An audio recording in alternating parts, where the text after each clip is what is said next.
finally at the Kennedy Space Center. Yes! The gateway. Back there is Heroes and Legends. This is the Rock Garden, or Rocket Garden. This, I don't know what it is. There's so much stuff to explore. Look at the futuristic street lamps. Oh my gosh. Too good. Got the KSC member badge. I am Redstone Commander. Kennedy Space Center ID 27051. I'm at the tour bus. Alrighty, team. Next order of business. I just have a quick question for you. Pretty cool. Are you excited today? Yeah! Hi, Curtis! Those guests, their second stop is our final stop. We don't bring you back here to the main visitor complex. Our tour lasts for about 2 hours. Don't worry, plenty of bathroom breaks, plenty of times to stretch your legs. But we conclude our tour at the Apollo Saturn V Center. It's part of the visitor complex, just deeper into the spaceport itself. And we want to give you as much time out there as you would like. So we drop you off out there, and to come back here to the main visitor complex, I hate to say it, you gotta join the riffraff. You'll find yourself in line out there for the buses. Don't worry, they're pretty quick, and they'll bring you back here to the main visitor complex. That's not the reason to get excited, though. The reason to get excited is we go beyond where those lovely folks go. We go closer, if all goes well, to some of the most historically significant and active launch pads in the entire world. We're talking the Apollo launch pads, the Space Shuttle launch pads, where Artemis launched from this year, Artemis 2, as well as SpaceX's primary launch pad here at Kennedy Space Center. At the end of the day, there's only really 3 categories of people who are allowed to get as close to those spots as you will get to today. And those categories of people are SpaceX employees, NASA contractors, and the lovely people who take this exact tour. Ask you again, you excited? Yeah! Actually, I'm going to ruin it by just going through the bus rules just real quick. So, all the typical bus stuff. For one, while we're moving, please remain seated. Yes. There are moments where I will mention, and I'll be very clear about it, where we are able to stand up once the bus has stopped. Till that moment comes, please stay seated while we're in motion. If you're 13 years old or younger, we highly recommend and encourage the use of the seatbelts. Food and drink. Food, please keep packed away while on the bus. Please don't eat while we are on the bus at any one of our stops. Have a bite, it's that time of day. If you got a drink, one with a lid, if you're here, totally fine. Just make sure you're being safe and careful. Be hydrated. We want you to be hydrated. I know I will be. So yeah, don't be afraid to drink with something with a lid. I always forget some rules. What are they? Conversations. Please, have conversations. Please say ooh and ah, and our tour guide sure is the best, isn't he? If you want to translate for somebody in your party, I want you to do that as well. I want everybody to know what's going on here today. We just ask that you be mindful of those around you and keep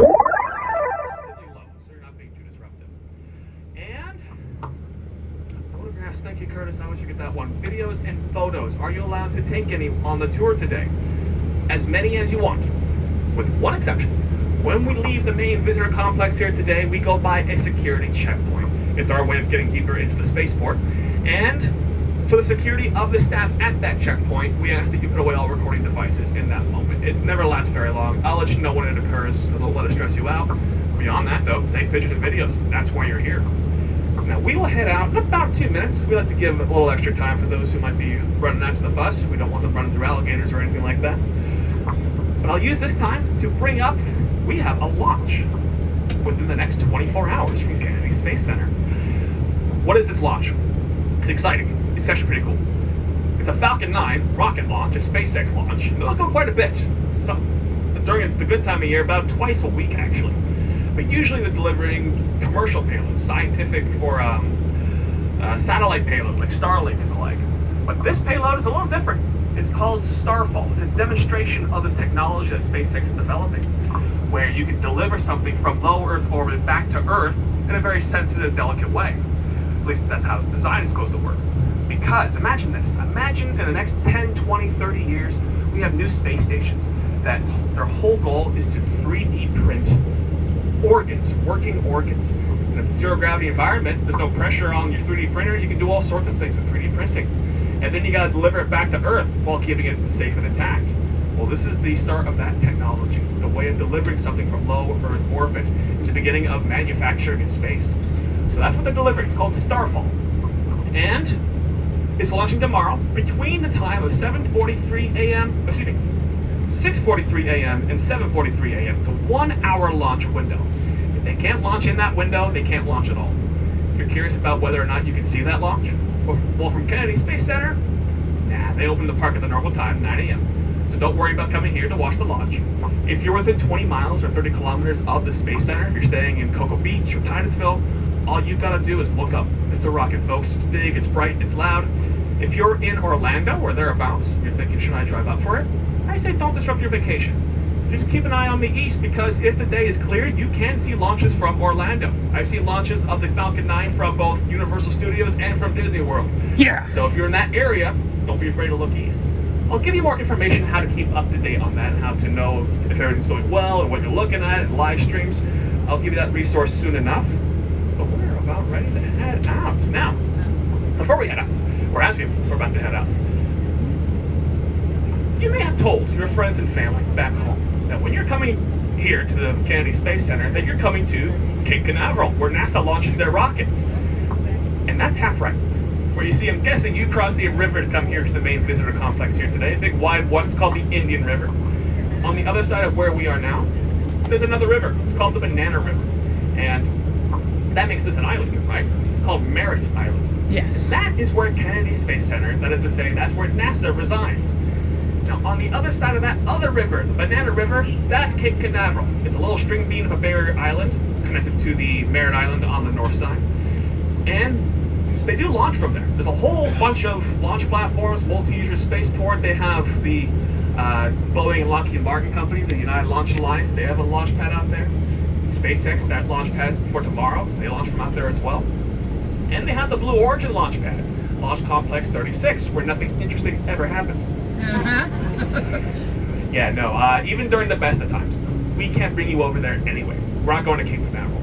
Because Cape Canaveral, even though there are private launch pads out there, it has another name. Cape Canaveral Space Force Station. It's a military base, and myself and Curtis, as NASA employees, don't have the legal authority to bring you lovely folks over to a military base. So we're not going to Cape Canaveral. Don't worry, at our very first stop, there's a lovely view of all the launch pads on the north side of Cape Canaveral, and trust me, all the coolest things are here on the island in any case. Including the fact that Kennedy Space Center takes up a lot of space, about 140,000 acres in total. Pun intended, by the way, a lot of space.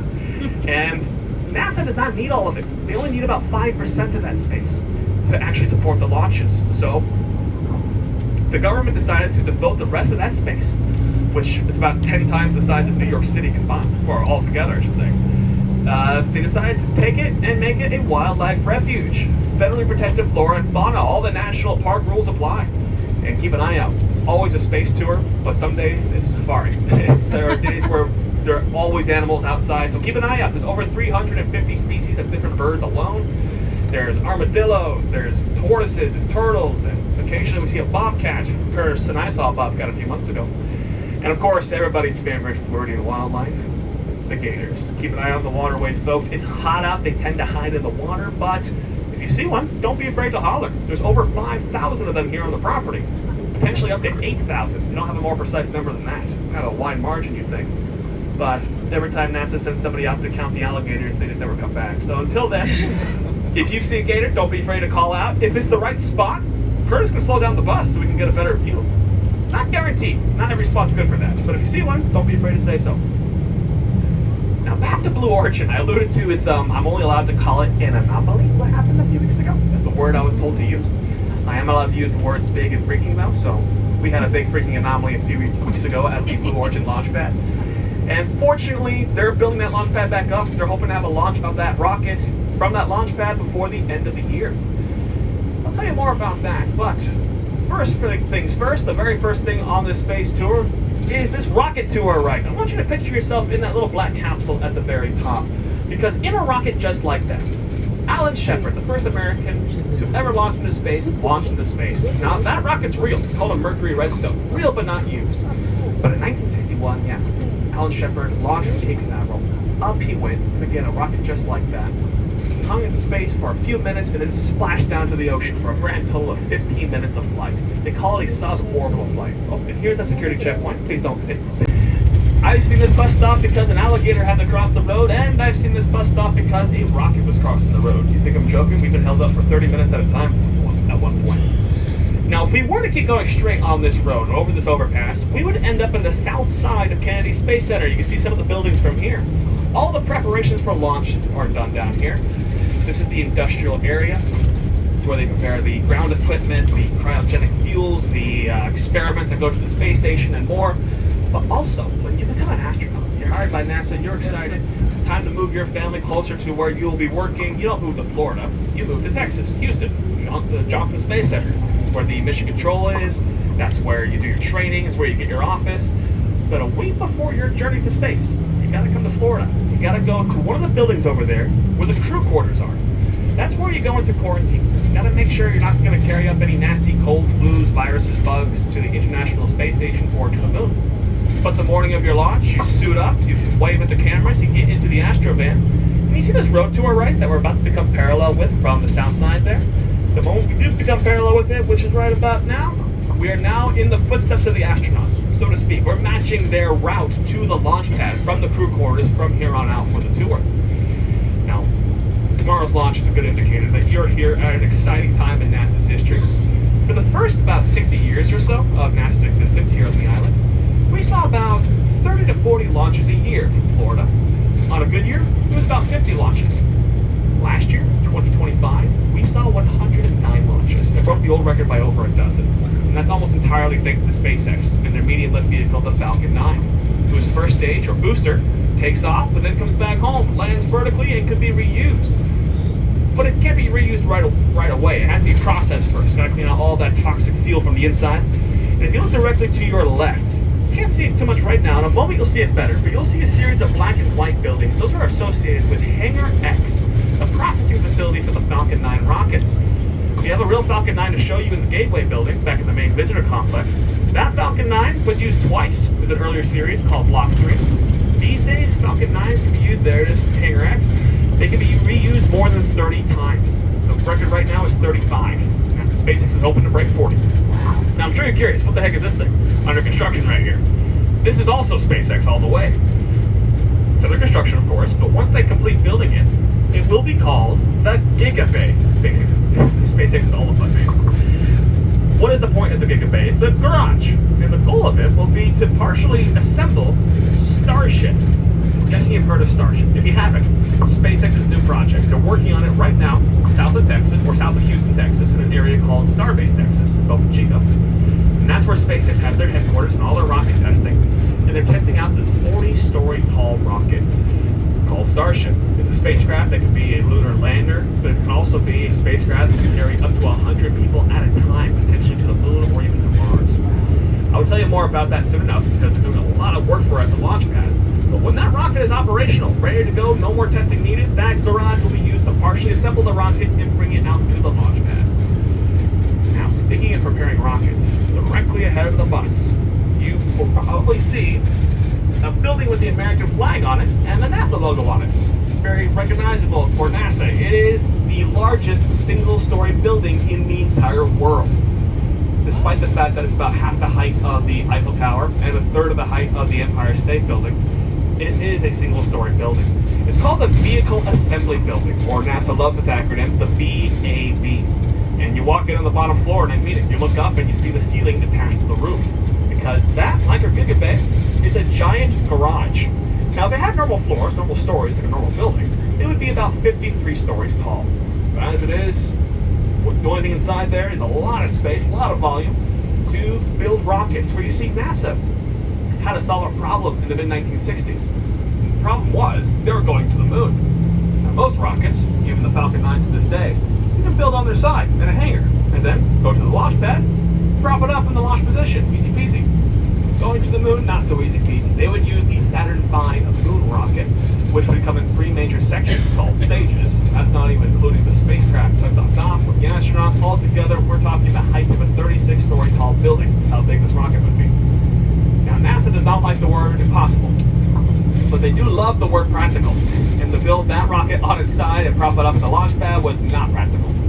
What was slightly more practical, built the world's tallest garage. That way, once all the pieces were built, they could assemble the rocket vertically by using a series of incredibly powerful cranes that can carry 325 tons of weight each and stack the rocket inside the building vertically on top of the platform that it will launch from with the launch tower, and then bring that out to the launch pad. And it worked. We landed on the moon 6 times for Project Apollo. And the last time we did so would be in 1972. And that would be the end of the Apollo era, but the beginning of a new era not too long after, the Space Shuttle era. 135 missions would fly over the course of 30 years using 5 space shuttles in NASA's fleet. And each and every one would be prepared inside the VAB for launch. And as we're getting closer, some more sense of scale here. That flag on the front is the largest hand-painted flag of any kind in the entire world. If that flag were its own building, it would be about 21 stories tall. If you're an NBA fan, you could fit an NBA basketball court on just the blue section of the flag alone with the stars, and it wouldn't even take up the entire blue section. Wow. Each star on the flag is about as tall as me, about 6 feet. Now, with the world's tallest garage comes the world's tallest garage doors. Those gray sections on the left are the high bay doors, 4 in total. 2 on this side, 2 on the opposite side. And you can see that you can open them partially in those panel sections there. But to open those doors in their entirety, I mean, those doors are 456 feet tall, or converted to metric, about 138 meters tall. To open them entirely takes about 45 minutes, or converted to metric, it takes roughly 45 minutes. Wow, look at that. Exactly the total length of that Jupiter. So to the left here, you see what they're doing now in the building. They have the Artemis program going on. Hope you've been following the news. Artemis 2 launched this year on April 1st. 4 astronauts to the moon aboard a rocket called the Space Launch System. See these lovely folks right here, right in front of the building? We will be doing the same thing when we make our way back in this direction. So if you're hoping to get a better view from here, soon you shall have the best view in town. But yeah, right now what's going on? Inside that building, they're already working on the rocket for Artemis 3. The rocket again itself is called the Space Launch System, or SLS. And Artemis 3 will be a test flight of the other lunar landers in low Earth orbit, made by Blue Origin and SpaceX. If that mission goes well, then NASA will land astronauts back on the moon, on the surface, for Artemis 4 in 2028. I'll tell you more about that soon enough. But to the left here, we have a building connected to the VAB with a white staircase and radar dishes on the top. This is our Launch Control Center here at Kennedy Space Center for, I'm sure you know, Houston, we have a problem. Mission control, that's all in Houston. But, I'm gonna stop talking for a moment. Look at the doors. At the base, one of the doors is open. That's High Bay 3. That platform in that bottom of the tower, that is the Artemis platform and launch tower. They moved it from the launch pad to prepare the Artemis 3 rocket, and that door's not always open, folks. That's why it surprised me. So you're looking at where Artemis 2 launched from, and its launch tower. But yeah, until the rocket launches and clears the tower, the team inside that Launch Control Center is in charge. And speaking of which, that thing in there, you have the rocket on top, the platform, the tower. How do you move that out to the launch pads and back? Well, to solve that problem, NASA went to a company in the mid-1960s. They were called the Marion Power and Shuttle Company. And they were the right ones to go to, because this company had built some colossal vehicles in their time. In fact, this company built some of the excavators that helped dig out the Panama Canal. Well, NASA went to this company and said, hey, can you build us 2 vehicles that are essentially the combination of a tank and a table, flat top. That way we can bring the platform, the tower, and the rocket to the launch pads. And they did. They are now called crawler transporters. Crawler transporters 1 and 2, and Curtis was nice enough to put a picture of them on the screens right above you to give you a sense of, yeah, purpose delivered, tank to the table. Now, we will see the real ones before the end of the day. They're on the opposite side of the VAB there. But right now, to give you a sense of scale and how big that vehicle is, look to your left. You will see a dirt road. Not 2 dirt roads. 1 single dirt road. Both of those combined is how wide the crawler transporter is. Oh, wow. It's about the width of an 8-lane highway. Or for our crawler transporter, it's the width of a 1-lane highway. And I lied to you. That's not dirt. Dirt will not support that weight. With the crawler, with the platform, with the rocket, with all of it, we're talking about 18 million pounds of weight, or about 8.1 million kilograms of weight. Dirt would not support that. Asphalt, concrete with treads, not options. So what you're looking at there is a solution to that problem. Minerals that pack together really well, like ball bearings.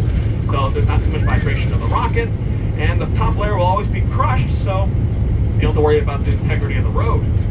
But then someone realized, wait a minute, we can't just use any minerals, because most minerals on Earth carry metal inside, namely iron. When the treads come by and crush that top layer, that could cause sparks to generate around our diesel-fueled vehicle carrying a $1 billion rocket.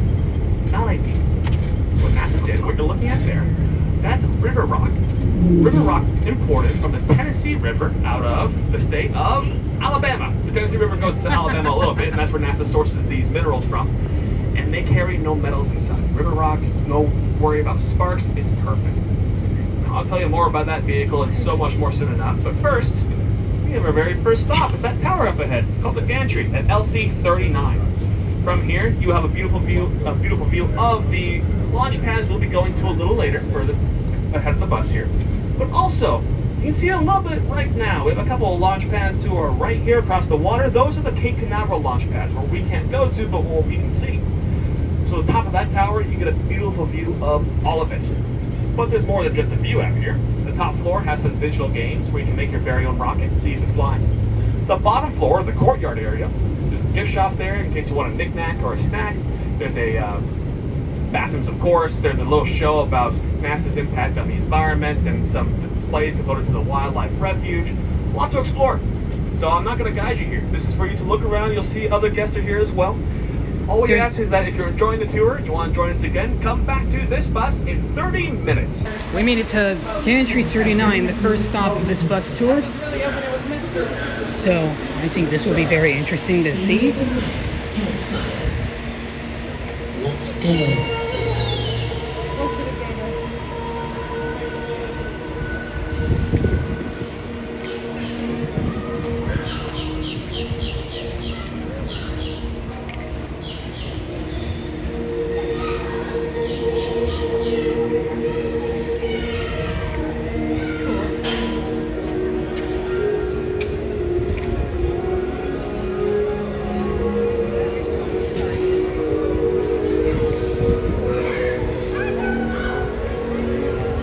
That's an actual real rocket entry right there.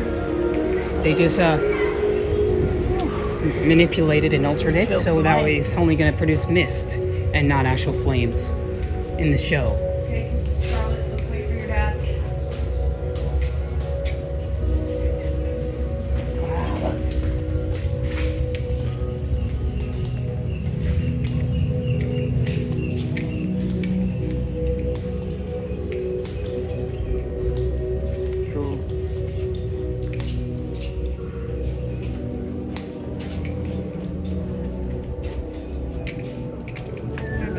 So big.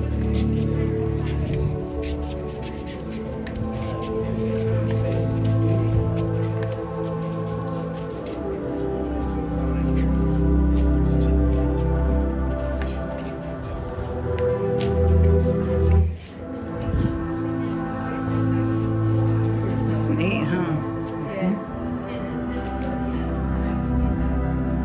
That's the ISS.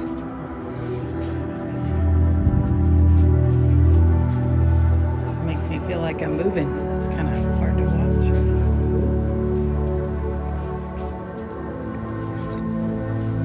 This is inside.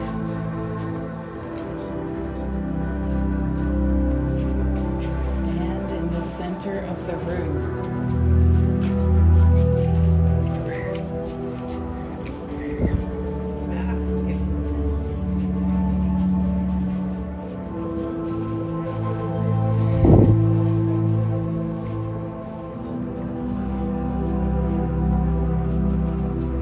It's like I'm actually in another space station looking down.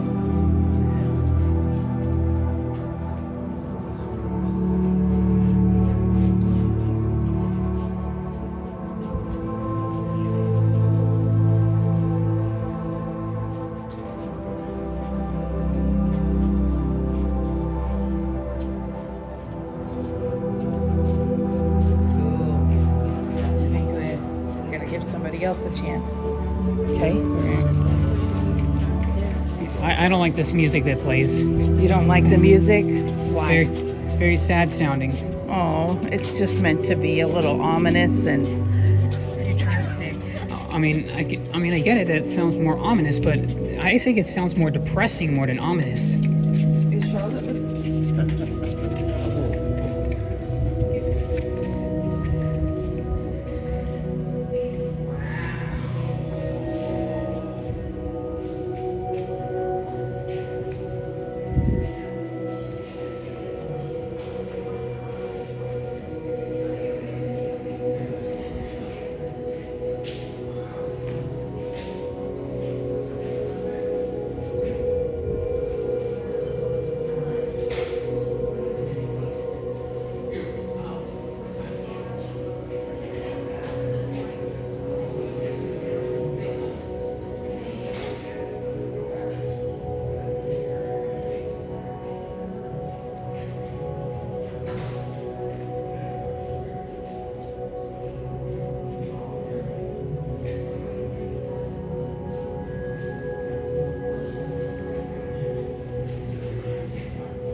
like this little light show curtain. I know. You love lights.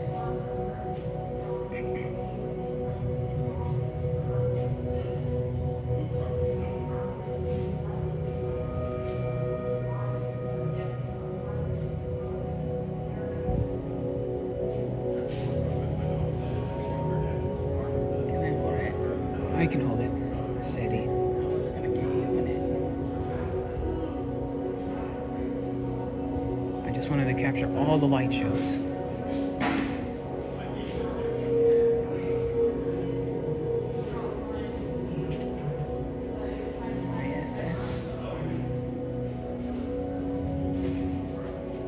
We get shooting star icicle lights effects, like the Gemmy shooting star icicle light effect.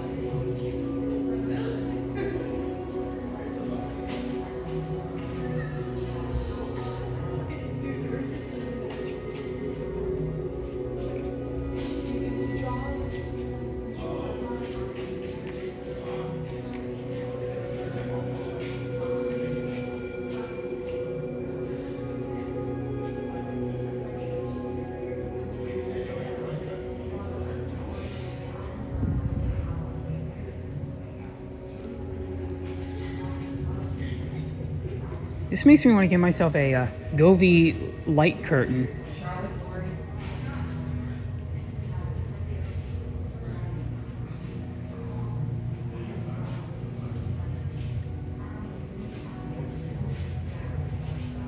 I think that's all the light shows.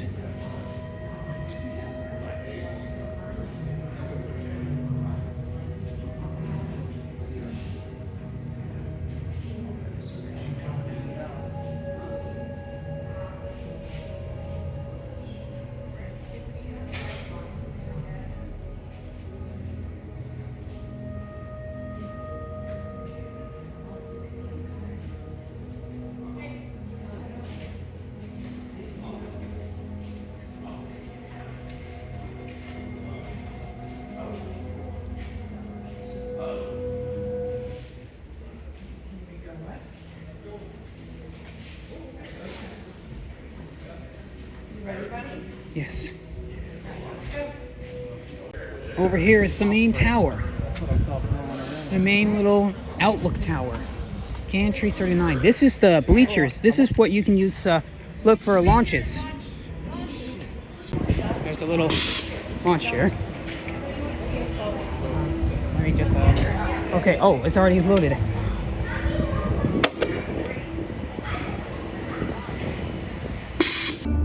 This right here, this.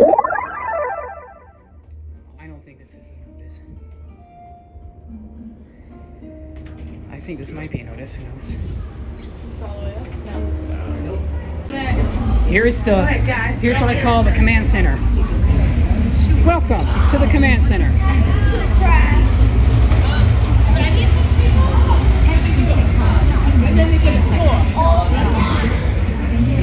Fun fact, these pistons are actually the pistons that was used in the crawlers. This area is so popular, I'm not sure if I ever do get a chance.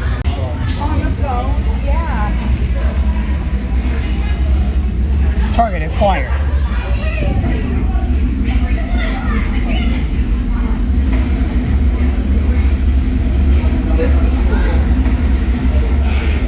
Maddie, let's take a picture of me with the Martians in the background.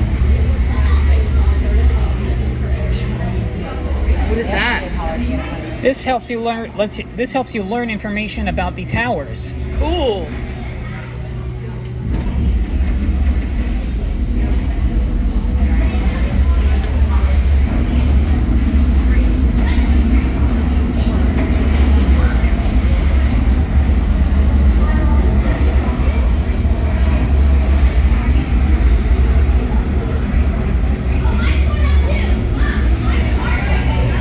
LC-41 Titan rocket program. Oops. Cool.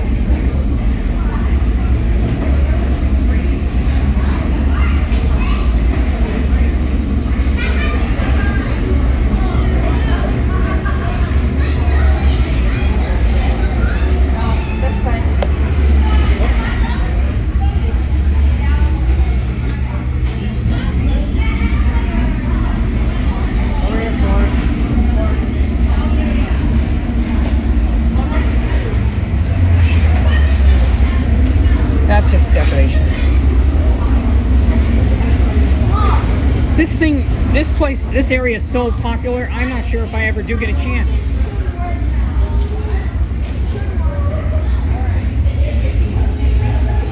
I'm gonna find and see if there's any clear areas.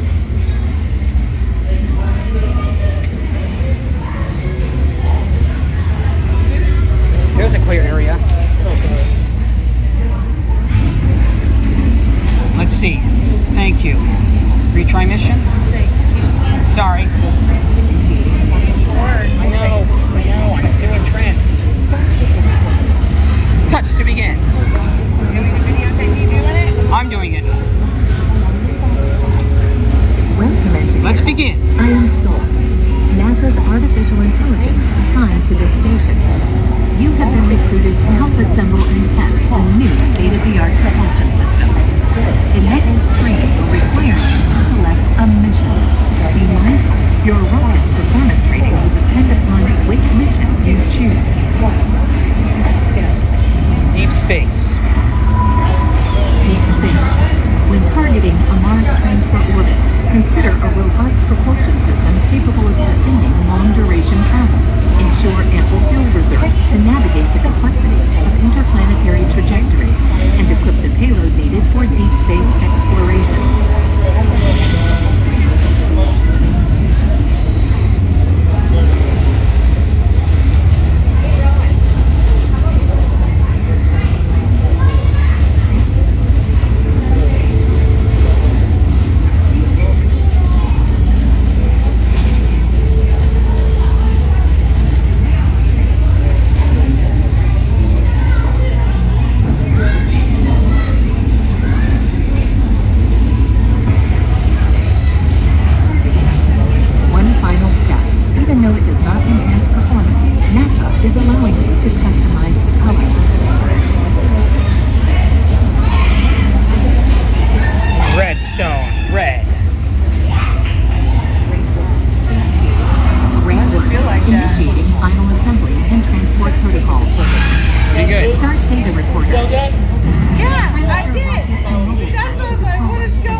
Failed my little process of assembling the rocket, but at least it's fun nonetheless.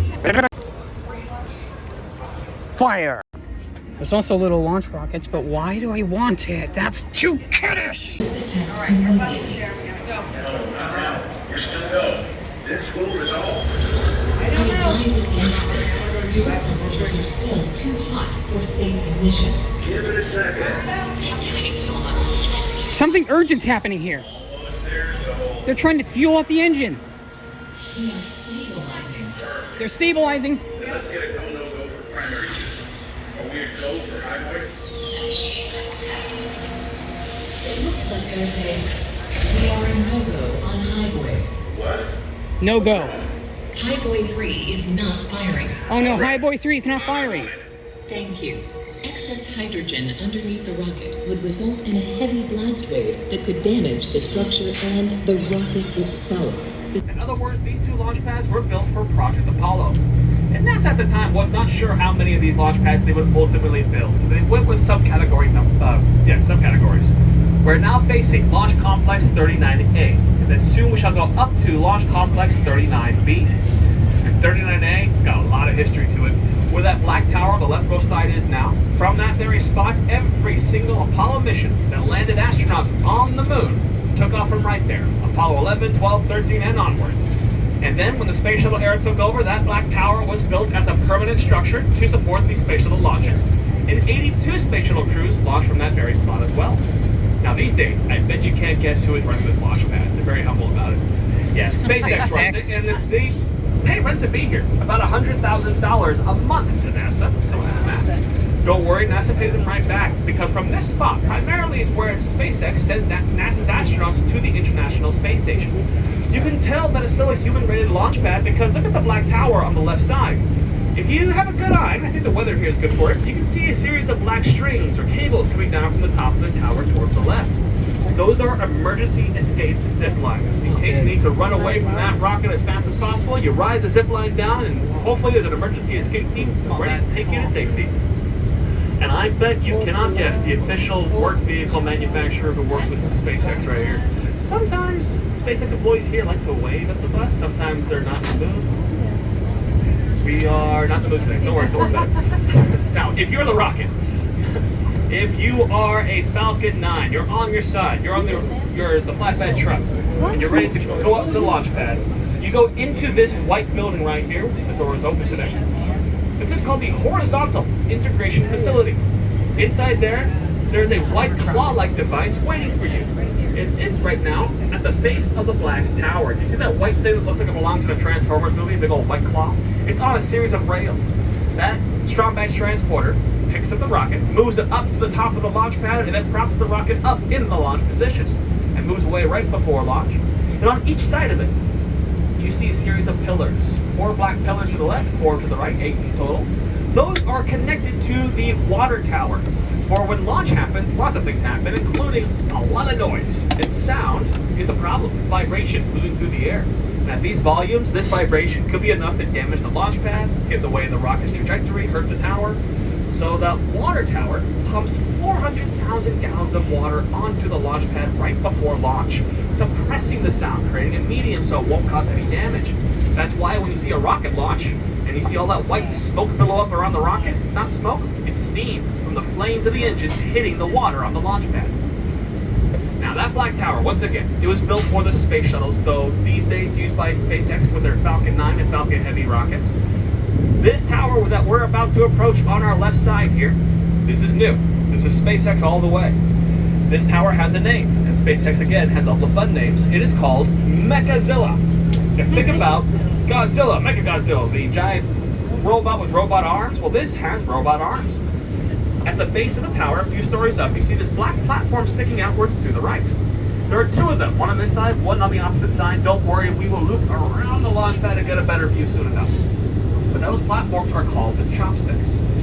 So this whole configuration here is a launch tower for Starship. Again, that 40-story tall rocket that could potentially launch 100 people at a time to the moon or to Mars. Well, its first stage, or booster, like the Falcon 9, can return back home and be reused. But this booster is so colossal that it needs help. So it takes off from that spot, and then it comes back once it's done doing its job. But instead of landing right away, those chopsticks will be risen to the top of the tower. They'll be open in a V-shaped formation, ready to catch that booster. I'll give you a demonstration. Behold, the rocket is my microphone, my fingers are the chopsticks. Check this out. You can now say you saw a live SpaceX demonstration at Kennedy Space Center, folks. You don't get that everywhere else, I gotta tell you. Quite literally though, if you think you've seen that before, you probably have. On YouTube at the Boca Chica or Starbase Center for SpaceX, where they've been testing out that rocket. They're hoping to have an operational, non-testing flight of the Starship rocket with a catch from Florida sometime this year, 2026. They have not budged from that date. I think that's awfully optimistic. But SpaceX's success is partially because they're so optimistic. Now, as we drive on this road here, you can get a better view of the chopsticks as we pass by. Again, picture them being 2 arms. They're parallel facing us. When the time comes, they're on rails. They'll be risen to the top of the tower and opened up. And they have other uses too. They can help actually assemble the rocket on the launch pad. Those arms are good use. That arm sticking out towards the top, that's an umbilical arm. It'll help fuel the rocket. Yeah, I was going to say, yeah, we have a turtle on the side, a little tortoise. Likely a gopher tortoise. You will likely see more of them on this road before long. Now, what we're about to do in a few moments. Good question. Where's the launch tomorrow? It's from Cape Canaveral Space Force Station. So you could see the launch tower from where we were. but the rocket was not on the launch pad, so don't you worry about having missed the rocket. Odds are it's in that launch pad's horizontal integration facility as well. It's on its side. In about 6 to 12 hours before launch, they move the rocket onto the launch pad. SpaceX moves fast. Now this is cool. This is going to be one of those spots where we're able to stop the bus to allow you to stand up. Hang tight real quick. You will know it's safe to stand up once you feel the jolt of the bus and you see me stand up, indicating that it's safe to do so. Once we do, if you want to stand up, take some pictures. We'll be here for about 35, 40 seconds. Hang tight. Curtis is an artist. Very smooth. Yep, you can stand up now. Just make sure to ask for permission before you sit in somebody's lap. Now, while we're here, if you get your cameras out, take pictures, yeah, we'll be here for a few seconds. A quick story, going back in time a little bit. The original astronauts who were hired by NASA, they were hired in the late 50s for launches in the early 60s. And these guys were so cool. They were celebrities. They were called the Mercury 7, first real spacemen. And like all celebrities, you just want to give them free stuff. And so a local car dealership made a deal with these 7 astronauts saying, hey, we'll sell you each your very own red Corvette for $1 a piece.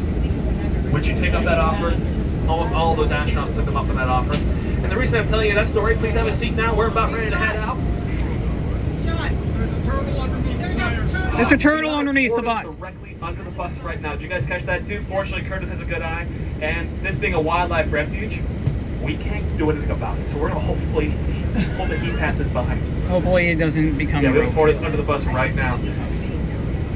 I'm hoping he's not enjoying the shade because we've got to go somewhere. He's out. He's out. There it is. Yeah, there it is. We legally can't touch it. Already out? Into the grass, Little yeah. bugger, cause us problem. I'm glad he's moving. Aww, he's going pretty fast. Sounds good, sounds good. Curtis is going to make sure he's safely out of the way. He is called a gopher tortoise because you'll see in a minute, they dig and make burrows into the ground. They make hills and they live in those little burrows. So he's a tortoise, but they call him gopher tortoises. You might wonder, how close we are to the launch pad right here? You would think, well, why do the tortoises like to be so close to the launch pad like this? The answer's pretty obvious. He's a gopher tortoise. He's always go for launch. You guys are very generous with your very generous with your laughter. I usually accept the boo for that. And we can safely pass on our little gopher tortoise friend. Now, I told you that story about the Mercury 7 with their red Corvettes because I want you to look ahead of the bus here. Look at that road. Imagine you and all your fellow military jet techs, pilot, astronaut friends also have red Corvette sports cars. That road, no one's pulling you over. You're an astronaut on NASA property. What do you want to do with your matching red sports cars? You want to go fast, you want to race. Those astronauts did so all the time. They would do so up and down the county, in fact, but they love this road in particular. Now, how cool would it be to be actually that close to the launch pad, as close as we were when we were right in front of it during a launch? I'm seeing heads shaking. That's the correct response. Because even with all that water pouring onto the launch pad to suppress the sound, as close as we were at our closest, someone did the math. Fortune never proven or tested, but the vibration of the sound alone, you would not just go deaf. It could potentially give you a heart attack, give your heart an arrhythmia. So I'm glad we're not that close, but from out here, the sound alone would not give us a heart attack, but we're still way too close for NASA's comfort. We would give NASA a heart attack if we were this close to a launch, which is a bummer. They keep a minimum safe distance of 3 miles or 4.8 kilometers away from the launch pad for safety unless you're an astronaut. But what if you want footage of your launch up close? You can't be too far out for good footage. So what NASA did, they set up a platform right in the middle of both launch pads. Big concrete platform. That way, NASA and other companies can set up their own remote-controlled cameras at this spot. Someone at a safe distance away can control this camera, keep it in focus, follow the rocket as it goes up for posterity and for engineering purposes. And we are stopping there. That's what this is. This is called the AV camera stop. We'll be here for about 10 minutes. We're exactly halfway in between both launch pads, about 4,800 feet away.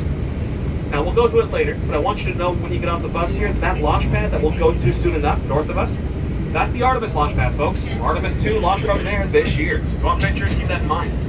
Now, while we're here, real quick, porta potties in front of us. They're for our use if you want. You're welcome to go up the steps to the top of the platform. Just please respect the chain up there telling us where not to go. And please do not go towards the road, just for your safety. And Remember those gopher tortoises that make burrows? Look at the holes in the hill here, folks. They were all dug out by gopher tortoises, many of which gopher tortoises are still living here. You might see more of them. If you do, take a picture, take a video. They're super cute. Friendly reminder, National Wildlife Refuge. Please do not approach, touch, or feed any wildlife while you're here.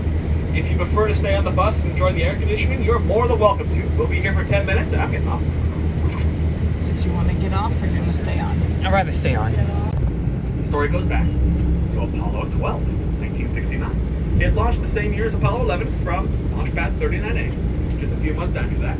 And the rocket had launched. It cleared the tower. Mission Control in Houston was in charge of the mission. It was still making its way up, not quite into space yet, but suddenly, the commander of the mission, his name is Pete Conrad, he sees a bright white flash of light out of nowhere. No idea what that was, but he looks down at his console, and there are 18 red alarms going off all at once, blaring noise. And all of his telemetry data is not making any sense. Numbers are all screwy. Now, Mission Control back in Houston, they did not see the flash of light, but they are definitely noticing these alarms and these screwy numbers. It's very apparent to everybody that this is a computer problem. There's not 18 problems happening all at once. The computer's on the fritz. Either way, we're not getting good data. The computer's going crazy. We might have to abort this mission. It could end up in a huge embarrassment for NASA. Apollo 11 may have been the only mission to the moon in that century. But fortunately, one person, Mission Control, had the right idea as to how to solve the problem. His name is John Aaron. And maybe you also feel the same way, or maybe you also have the same idea for how to solve the problem. When you have a computer problem and you have no idea how to solve it, what's your first attempt? Smack it like Welcome to work an at NASA. Well done, team. Yep, turn that thing on, turn it back on again, and let's see if it works. Well, that's what John Aaron did. Apparently I That's what have he a said. solution, just press the Not so buttons. many words. He kind of scrambled. He said, tell the astronauts, go from SEC to Ox. It's a switch. No one knows what he's talking about, but the capsule communicator relays the information. And the astronauts do know the switch. Right by one of their shoulders. They flip the switch, and the problem is solved. What happened? SEC to Aux. They went from a primary power source to a backup power source, initiating a reboot of the computer, and the problem went away. All the alarms went away, the numbers started making sense again, the mission kept on going. Apollo 12 landed on the moon just a few days later. Now, Mission Control and NASA and the astronauts, they solved the problem. They had no idea what caused the problem. But I want you to imagine a giant metal object in Florida, a flash of white light. What do you think? Lightning, correct. The rocket was struck by lightning twice as it made its way up into space. There's footage of it. It's terrifying. Those field mills, they were installed to keep track of the static electricity in the air. That way, NASA knows the likelihood of a lightning strike before they even fuel the rocket. And as a backup, we have these lightning towers. They look like radio towers with birthday candles on top. They are there to encourage lightning to strike them and not the billion-dollar rocket on the launch pad. Speaking of billion-dollar rockets and launch pads, here we are, Launch Complex 39B. This launch pad has its fair share of history. It launched Apollo 10, one of the first missions to the moon. It launched 53 space shuttle missions, including one of my favorites in April of 1990. Space Shuttle Discovery launched from this very spot with a very special cargo in its payload bay. The Hubble Space Telescope delivered to space from this very spot. And on a sadder note, I do like to mention it. Bingo. The Challenger's 10th and final flight, January 28th, 1986, took off from right here. 70 seconds into the flight, a complication occurred with one of the white solid rocket boosters, resulting in an explosion and claiming the lives of the crew, destroying the shuttle, including public school teacher Chris McAuliffe on board. Who remembers that? It was before my time. Yeah, no, please, at the next stop, please let me know your story. I want to hear more about that, because everyone has a perspective and an angle and their own unique take on it when they were there. But on a more optimistic note, yes, this is the Artemis launch pad. Artemis 1 launched in 2022, a test flight of the Space Launch System rocket with the spacecraft on board. No astronauts on board. Well, there was one. It was Snoopy from Charlie Brown, a little blushing. His job was to not wear his seatbelt. He was a zero-gravity indicator. NASA would look into the video feed of the spacecraft, and whatever Snoopy was doing, they knew the state of gravity. But slightly more famous, Artemis 2, April 1st this year. 4 astronauts launched from right here to the moon and back. Not landed, but they orbited the moon, came back for the first time for a manned NASA mission to the moon in over 50 years, and for the first time in this century. They had a safe splashdown on April 10th off the coast of San Diego. And they even broke some of their own records. They passed The old record held by Apollo for the furthest human beings that have ever left the Earth by several thousand miles because they went into a free return trajectory. Did not slow down when they got to the moon, just took advantage of the moon's gravity. All right, folks, we have another stop. Not to get out, we're too close. But if you want to stand up to get a better view, now is a good time for it. We'll be here for about 45 seconds.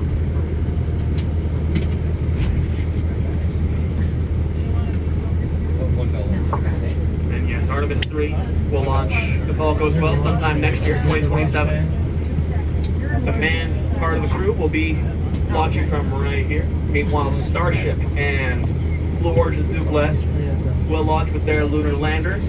They'll do rendezvous, docking, testing, all that stuff in low Earth orbit. Artemis 4, if all goes well then, will launch in 2028 from this spot and land on the moon. 2028. We don't have a more precise date yet. But with that, now that we're all sitting down, Curtis, we are good to go to our next stop. Now, also, don't forget, elephant in the room, or rather elephant not in the room. Where's the stuff? Where's the platform? Where's the tower? It's back in the VAB. You saw the base of it on the way here. Our crawler transporter came and picked up all that other stuff once Artemis 2 launched just a few days later in preparation for Artemis 3. And yeah, that vehicle, by the way, largest self-propelled land vehicle ever built. It's about a 4.2 mile or 6.7 kilometer drive via the crawlerway from the VAB to the launch pad and back again. So how fast does that vehicle move? Well, at its fastest, about a mile per hour. So with the platform, rocket, and tower on top, about half a mile per hour, a little less than that actually. So in a perfect world, you would think it's about an 8-hour drive, right? Half a mile per hour, 4 miles. We don't live in a perfect world. We live in a world of stops, starts, delays. And so for Artemis, it took about 12 hours to get to the launch pads. We're talking 11 people driving the thing. We're talking about 30 people operating as a pit crew around the vehicle to make sure everything's going smooth. You gotta slow down at the curves and slow down going up the ramps. So yeah, 12 hours is about average. Now, if you're worried about that vehicle, don't worry. It's a hybrid, diesel and electric. So if you're environmentally or economically concerned, it gets great gas mileage, 32 feet per gallon. In fact, if it had 1 gallon of fuel in its tank, it would not be able to travel the entire length of this bus before running out of fuel. Now back to Artemis though. What's the point? Because I like to think we would all agree that going to the moon is awesome for its own sake. As a wise man once said, we go to the moon not because it is easy, but because it is high. But more than that, what's the point? Well, Artemis, when they land, they're not going to land where the Apollo astronauts landed. The Apollo astronauts kept that pretty close to the equator of the moon. Easiest place to land, lots to learn from that. Artemis 4 will land on the South Pole in an area called the Shackleton Crater, where the bottom of that crater has not seen sunlight for billions of years, and the top of the crater has not seen darkness in billions of years. That means the top of the crater is a great spot for solar panels, and the bottom of the crater, likely a good spot for mining resources, namely water ice. Water you can literally mine like a resource. If that's the case, Artemis 4 will confirm all this stuff. Well, they're going to build a moon base up there. A moon base that will have an ultimate purpose. Who here on the bus is between the ages of 7 and 17? Pick a few of you. Raise your hand. I want to see this. If you're a few years off of that, you can raise your hand too. Gotcha. Okay, a couple of you. Fantastic. NASA has a name for you. You are called the Mars generation. Because by the time Artemis is completed, once they have their moon base up there, it will also be a shipyard and a launch point.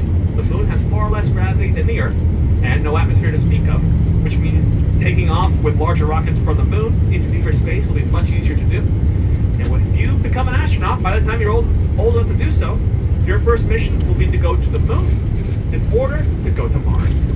Now, this is cool.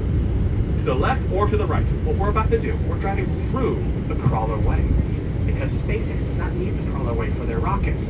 So even though you will see the crawler transporter later on today, you will not appreciate how wide that vehicle is until you see this particular view. We officially can't stop here, but Curtis is an expert at almost not quite stopping, so we appreciate him for that. But yeah, the width of the Jersey Turnpike, but for our crawler transporter, it's a 1-lane highway. That's crazy. I want to see that. As we make our way back to the VAB, I am originally from California, and when you drive in California, especially Southern California, you can't drive 20 minutes without somebody stopping the car to say, hey, a movie was filmed right here. No way, Hollywood, right? Pretty cool place to live, and I feel right at home here at Kennedy Space Center because lots of movies were filmed here as well. All of them, as you can imagine, space or NASA themed to some degree. Everyone's favorite movie that was filmed here, who works here, it's gotta be Apollo 13, starring Tom Hanks. They filmed a lot of it here, including some inside the VAB. Then you have Armageddon, starring Bruce Willis, stopping the asteroids with the space shuttles. Remember how we kind of matched the route from the crew quarters to the launch pads on the bus today? Well, the scene in the movie when they film at Kennedy Space Center, they love to highlight that moment. So, watch that movie knowing that you took that same route. What else? Deep cuts for my NASA nerds out there. Space Cowboys, starring Clint Eastwood, Tommy Lee Jones, filmed out here as well. I'm seeing no nods. Okay, I see one nod, fantastic. Also, Space Camp came out in 1986. Some astronauts today who are working for NASA said they were inspired by Space Camp. They filmed that here as well. Other ones. Let's see. A little more broad appeal. How about Transformers 3, The Dark of the Moon? Remember all the plot where the Apollo astronauts really went up to the moon, not to plant a flag or get samples, but to find the sleeping Transformers living up there. Thrilling story. Not true, I don't think. But yeah, they filmed it right here at Kennedy Space Center, at least in part. Men in Black 3 involved a plot where the Men in Black go back in time to make sure Apollo 11 happens, and none of it was filmed here. All of it was movie magic. All of it was green screen. They did not film a single shot of that movie here. Do you want to know a movie that had the integrity to film on location here at Kennedy Space Center? Not Men in Black 3. Sharknado 3. The third Sharknado movie involved the plot. I never saw it. I never saw the first two, so I wouldn't know what's going on. But I saw the trailer, and a shark attacks the space shuttle in space. It's a very spacey NASA theme in that movie, and they did film that movie partially on location right here at Kennedy Space Center. I can't say I should recommend it or not. What movie I recommend? A lot of my coworkers don't like it. I like it a lot. It's called Fly Me to the Moon. It's I watched it. Scarlett Johansson and Channing Tatum. Remember that one? It's a lot of fun. The plot is Scarlett Johansson's character is hired by NASA in the 60s to fake the footage of the moon landing just in case NASA can't pull it off. And I love that movie. It's cheesy, it's not realistic, but most of these movies I mentioned, they have establishing shots, some cool moments from the movie filmed here at Kennedy Space Center. Almost the entire thing from Fly Me to the Moon was filmed here. So when you finish this tour, go on home, you want to look for a movie that gets you in the mood, watch that movie because you're going to recognize so many spots from this tour in the movie, especially around the VAB. Yeah, highly recommend it. Now here's the thing I want you to picture. But we still have the door open, just in case you're on the right side of the bus and didn't get quite a good view on the way in. That platform and tower is still there. But here's something else I want you to picture. People watching a rocket launch, you know, the green field, right? The bleachers, the water in front of them. There's a countdown clock, the American flag. All these people are in 60s hairdos because it's the Apollo program, or maybe they're in 80s hairdos because it's the space shuttle launch. All of that takes place at the NASA press site, at the minimum safe distance you can be from the launch pads. Directly to your left. I hate to become a chameleon here, but to our left is the minimum safe distance we can be from the launch pads, the press site right here. In fact, you can see the new countdown clock from here as well. The American flag in the middle distance there. Right below it, the back is blue, the front is an LCD screen, and that is the countdown clock used for Project Artemis. If you watch live footage, live streaming of Artemis launch, odds are you saw the camera positioned right in front of that countdown clock. Now here's something else I want you to picture. You're an astronaut going on the space shuttle. You're going to the first launch pad we went to, launch pad 39A. You go up the Black Tower. To board the space shuttle, though, you got to go across a gray bridge called the crew access arm. At the end of this bridge is a white room called the White Room. Easy to remember. In the White Room, you do your last bit of suiting up in your suit before going into the space shuttle, going on your back, and it's the last few steps you take on planet Earth through this access arm in the White Room. Now, the one for the shuttle's no longer in use. They have a new one for SpaceX. But where that arm is now is to your right. This is the White Room. There's the crew access arm. 82 space shuttle crews walked across that gray bridge before they boarded the space shuttle. Wow. And this is our stop. Not only will we have a beautiful view of the VAB, but some other things to show you. Tell you what, I'll only mention this one for now. The flag on the ground, right by the bus right here. This is here as a point of reference for the flag of the building. How big are those stars? They're that big. How wide are those stripes? They're that wide. Tell you what, I will find myself on that flag while we're here. We'll be here for about 10 minutes. And if you want a picture of you and your loved ones with the VAB in the background, ask me. I'm happy to do it. I'll get your faces, get the VAB, and I'll make sure to get the stars at your feet so that when you go back and show your friends and family those photos, they have an idea how big that building is behind you. Once again, you can stay on board if you wanted to. I'm getting off. You want to get off? Yes. Okay. Are you still charging? Yeah. I'm gonna put my case in my pocket. Lawyer back in I'm gonna put my. What are you gonna do with my GoPro? I'm just gonna hold it. I'll hold it. You gonna put it on? I'm not gonna put it on. I'd rather wait until we're back at the actual Space Center. Actually, I'll be waiting for when we're actually at the Apollo 5 Center and more when we're checking the rest of the exhibits in the Kennedy Space Center, the main area complex, before 5 p.m.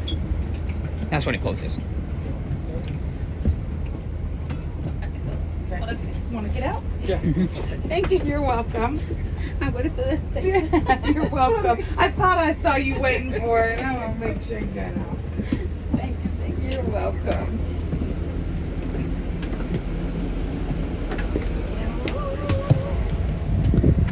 Good.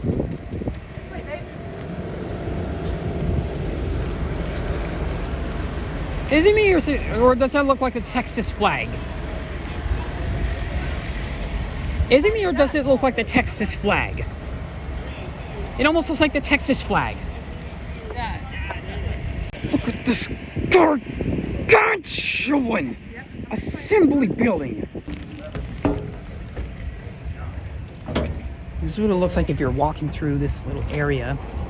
This is where they go to board. Yep. 82 launches worth of astronauts work the same thing. This is the white room where they get ready.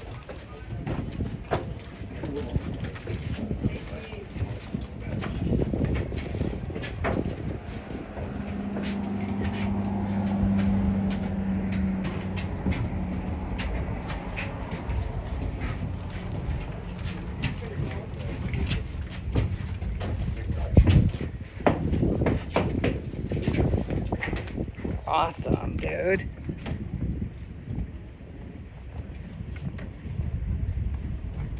Stand next to the flag and I'll get a picture.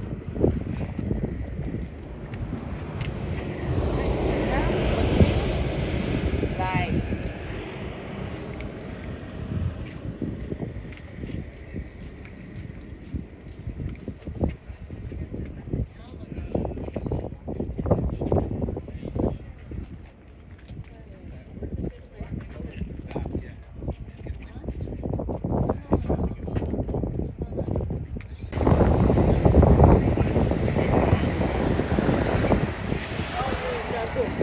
You can stand in that, I think.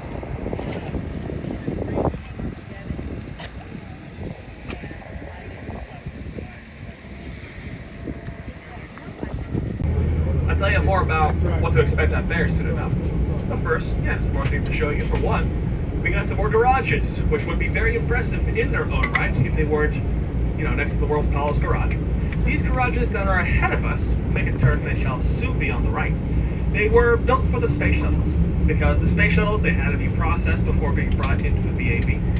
So they call these the Orbiter Processing Facility. Now these days, space shuttle no longer flies. The last time a space shuttle flew was in 2011. And now these buildings are used for other things. For one, directly ahead of us, you'll see better in a moment, we have a building now used by Boeing for their Starliner capsule. That's how they brought the Boeing astronauts to the International Space Station, if you remember that news story. Well, what I love about this building, we're about to make a left, and you shall soon see it on the right. Look at the shape on the front of the building. It's the garage that's currently closed. It looks like a T-shaped Tetris piece. Do you see that shape of the garage door? It's a very unusual shape for a garage door, but that's it on purpose. It's meant to accommodate the space shuttle tail fin as it was pulled into the garage. It's a very unusual door, and you know what? I thought that was very cool when I first saw that, but you might have the same question that I had when I first saw that as well. That's cool engineering and all, but why not just build a bigger door? Exactly it. I love this job. I met somebody who worked on those buildings, and I asked him that question. His answer for me, I'll answer for you. He said, trust me. That was easier. I hope you found that satisfying. I know I did. Now, We're about to make a turn here. Soon enough. Do you remember our crawler transporter, our big old vehicle I keep talking about? Well, soon you shall no longer need the picture on the screen above you. Soon it will be on the right side here. I'll point it out as we go by. But I also mentioned some things about the Apollo Saturn V Center, where we're going. So much out here. It's a lot of fun. It's got everything from the Apollo program. It has a real Saturn V moon rocket. There's a piece of the moon that you can touch. There's a food court. There's multiple shows. One about Apollo 8's launch. One about Apollo 11's landing. You can spend as much time out there or as little time out there as you would like. Now, look to the right here. Remember, there are two crawler transporters, and just recently they parked one of them next to the other. So we have a beautiful view of both of them. Starting right now, look directly to your right. That's crawler transporter 1. And then as you pass by this building, you'll see crawler transporter 2 side by side. There they are. Crawler transporter 2, the one on the left, is the only current active crawler transporter. It's the one that brought the Artemis rocket to and from the launch pads. Number 1, the one on the right, has not been used since the space shuttle era. We're hoping the best for it. We're hoping that the success of Artemis will mean that NASA will refurbish it for future missions. And speaking of the space shuttle, we were talking about that earlier, how it would land here at Kennedy Space Center. Well, if you look to the left of the bus, on the front side here, you will see a road that we will not take, but that road, if we were to take it, we go past that white hangar in the left distance here. And just on the opposite side of that hangar is one of the longest runways in the world, about 15,000 feet long, or about 4,800 meters long. We're now driving parallel with it. And that is how the space shuttle would land and return back home from orbit. Again, you can't quite see it from here, we got too many trees, but we're driving along with it now. And this runway, they say, is so long that if I were to stand on one end of this runway and Curtis were to stand on the opposite end of the runway, well, even if we have the world's best binoculars and telescopes, we would not be able to see each other. Not because we're so far away, but because the Earth is round. We have a curvature in between us that would block our view of each other. Wow. Which I think is just wonderful. We here at NASA do our best each and every way to prove that the Earth is round somehow, some way. Now, directly ahead of the bus, there's a white building. I have garbage eyesight. Can you make out the logo on the front of that building? Oh, Jeff Bezos. Amazon. You guys have better eyes than I do. Yes, that's an Amazon building, not a warehouse for packaging or processing. I'm sure you've heard of Starlink, SpaceX's sister company that provides internet connection for their guests on the, or customers on the ground using a series of interconnected broadband satellites. Amazon is working on a competitor. It's called Amazon LEO. LEO stands for Low Earth Orbit.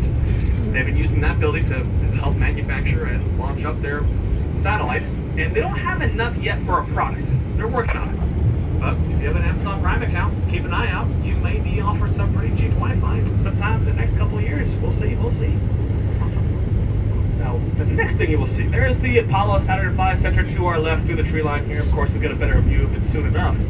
But you will also see a whole bunch of bleachers. This is the Banana Creek viewing site. And this is for the public for when a rocket launches. Now, if it's not considered a special launch by NASA, like tomorrow morning's launch, commercial flight or satellites, that kind of thing, well, if it's during the day, while the park is open, all you have to do is buy a ticket to the park. Take a general bus tour out here, first come, first served. Again, if it's nighttime, come back tomorrow morning. Thank you. Curtis and I are in bed. If it's a special launch, Artemis, or a mission to Mars, a probe, a mission to the space station, something worth really seeing, then NASA will sell tickets out here.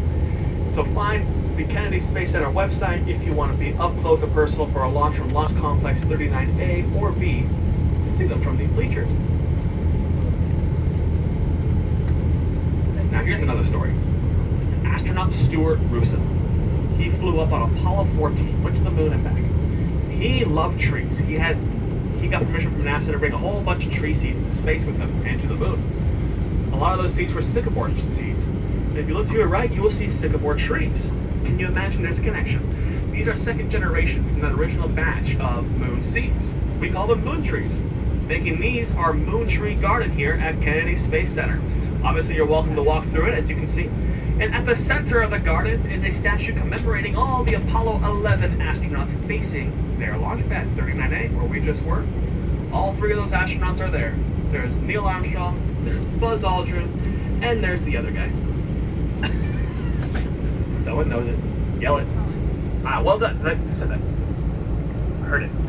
So I have to be brave here. Michael Collins is his name. He is forgotten oftentimes by history because it was his job not to walk on the moon. It was his job to stay with the primary spacecraft orbiting the moon while the other two walked the moon. When they were done, he would catch them in a rendezvous and bring them on back home. So remember Michael Collins, he's earned it. He may not have walked to the moon, but he went to the moon. And we're about to drop you off, folks. When we make the turn here, you will see on the right side of the bus a red arch. In the middle of that arch is a series of sliding doors. Those doors open up every 5 minutes or so. It's a proper introduction into the building. It's a series of shows. It gives you an idea of the time period. It gives you an idea of what it was like to watch a Saturn V rocket. If we pull up here and the doors are still closed, wait in line for it. Or if you want to skip it, that's totally fine too. Just cut through the Moon Tree Garden and hang a left. Please make sure you have all your belongings with you. You will not return to the main complex on this bus. To find the other buses, exit through the gift shop. And with that concludes the tour, folks. My name is Sean. This is Curtis on behalf of NASA. We hope you enjoyed the tour today and you enjoy your time here at Kennedy Space Center. You guys are awesome. Thank you so much. We're at the Apollo 5. Let's walk through this red arch and make our way through. Yep, we gotta wait for the doors to open. No problem. This is just a statue. What is this?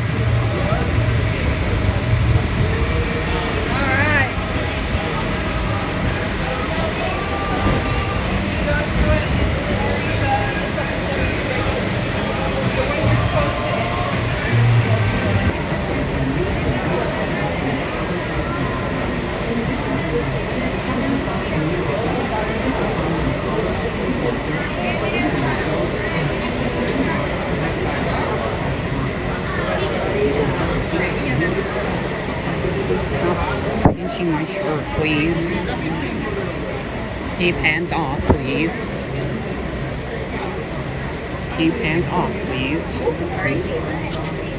Keep hands off, please. Oh, there's the red Corvette. The Redstone rocket? Well, no, it was. Come on, Hayden, we gotta keep moving. People try to turn him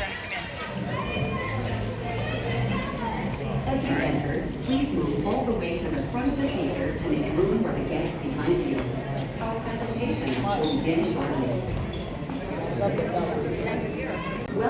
to the end of the presentation. Please use the exit door located behind you at the rear of the theater. With great pride that we present the story of NASA's Apollo program, the greatest adventure mankind has ever undertaken.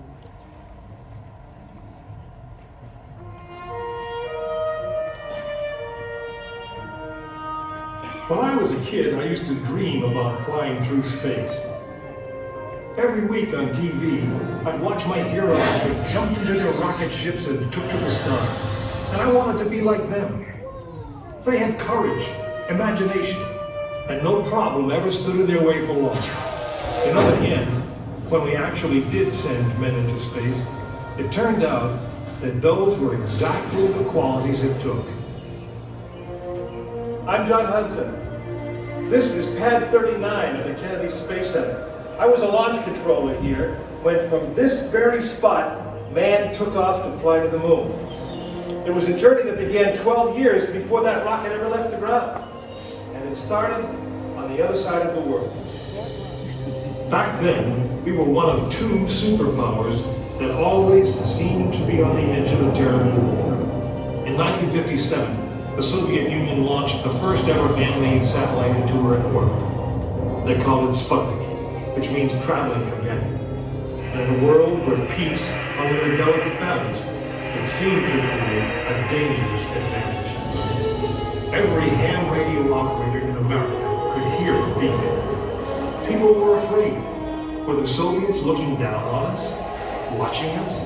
If they could make a satellite pass over our cities, could they do the same with a bomb? Our own space program kicked into high gear, and less than 2 months later, we were ready to launch our own satellite.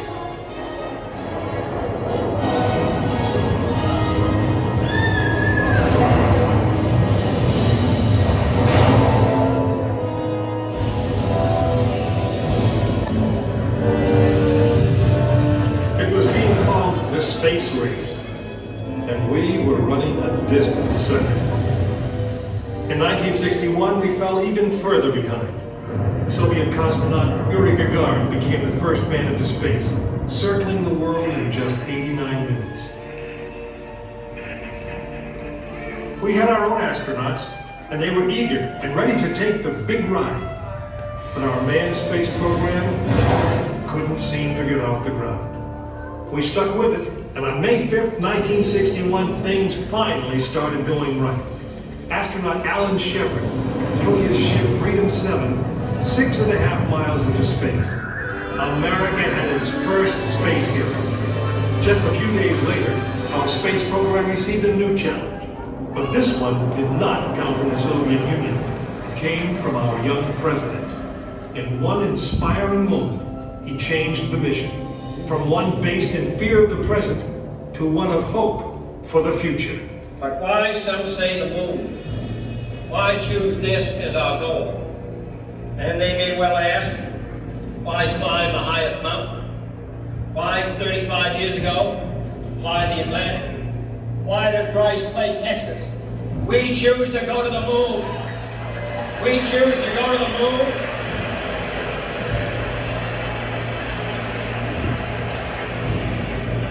We choose to go to the moon in this decade and do the other things. Not because they are easy, but because they are hard.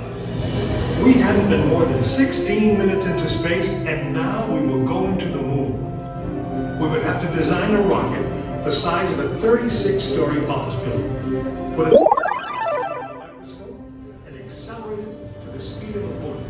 Then we would have to guide it to a moving target 200 years. People thought it was an impossible dream, but 400,000 of us set about making that dream a reality. It would be the longest, most hazardous voyage that any man had dared to attempt. But step by step, mission by mission, we orbited the Earth, perfecting the skills and technologies we would need on this incredible journey. Our astronauts practiced maneuvering, docking, and the 1,000 other tasks that would comprise the moon mission. We created new alloys, lighter and stronger than anything seen before. We designed communication systems that would be reliable over the vast distances. And behind it all, we tried to perfect the rocket that would be powerful enough to punch out of Earth orbit and take us to the moon.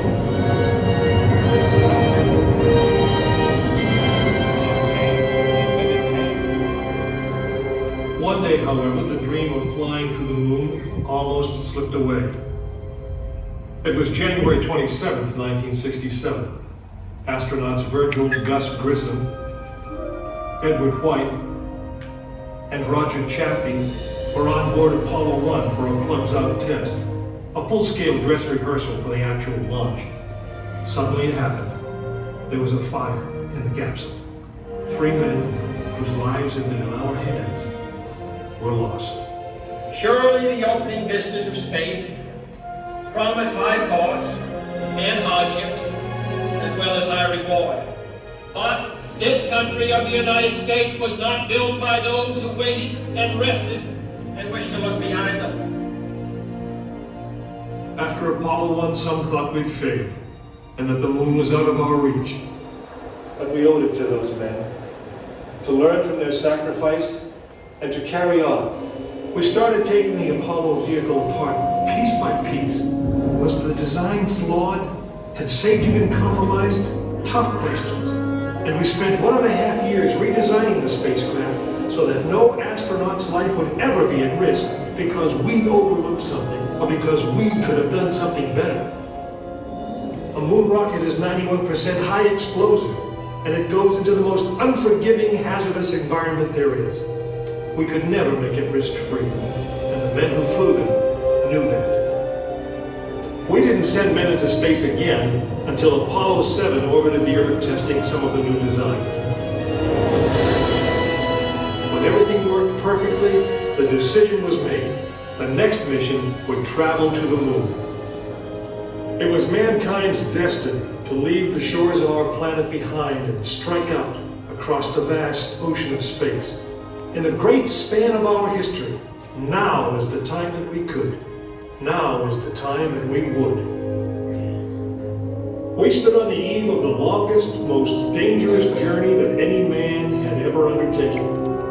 And it would be taken by Frank Borman, James Lovell, and William Anders, the crew of Apollo 8. Through those doors, you'll find the firing room, launch control, just as it was on December 21st, 1968.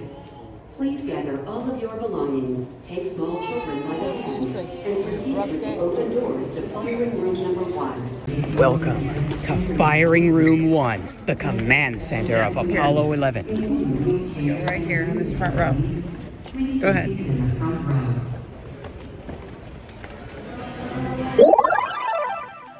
To send 3 men to the moon and back. I'll repeat that. To send 3 men to the moon and back. Reminds me of the old Disney World Cranium Command Center. Here you go, buddy. Sit right here. This, you know what this reminds me of? The old Disney World Wonders of Life attraction called the Cranium Command. This is a little bit like that because of because of all the monitors and the control systems. Yeah, This is basically NASA's own version of the Cranium Command Center. I love it. So cool. This is neat. This is the firing room, launch control for the Apollo mission. This is not a mock-up. These are the very consoles we sat at when men first took off to fly to the moon. Wow. The tragedy of Apollo 1 put us a year and a half behind. We were making up for it in one big leap, and we were doing it with a rocket that no man had ever flown before.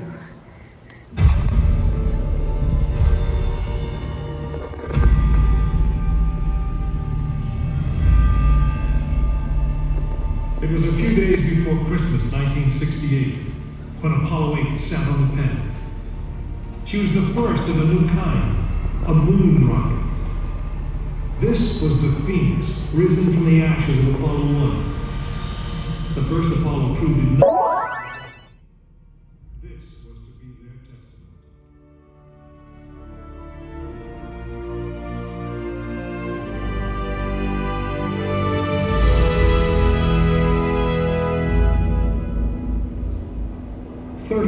Stories high, she had been fully fueled throughout the night.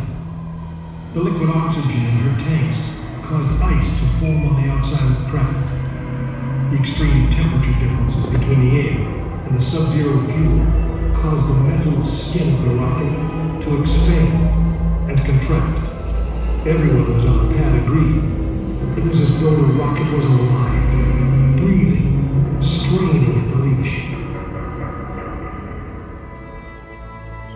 Earlier in the morning, astronauts Frank Borman, Jim Lovell, and Bill Anders had made their final preparations before taking that long ride out to the waiting spacecraft.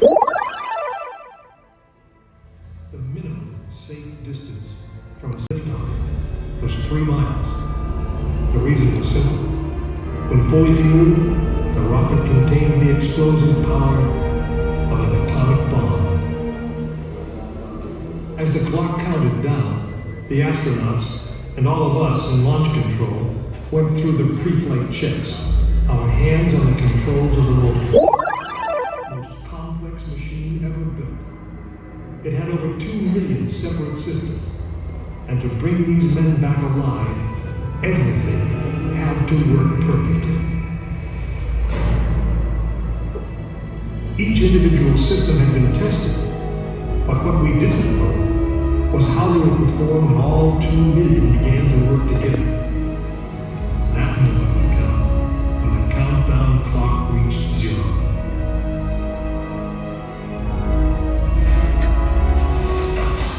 If a maneuvering thruster failed, if communications broke down, if navigation was off by 1 degree, if any piece of the miles of wiring, circuits, relays, or valves was defective, Frank Borman, Jim Lovell, and Bill Anders would pay with their lives. As they sat, waiting for launch on that chill December morning, these 3 astronauts were back to what they had always been, test pilots.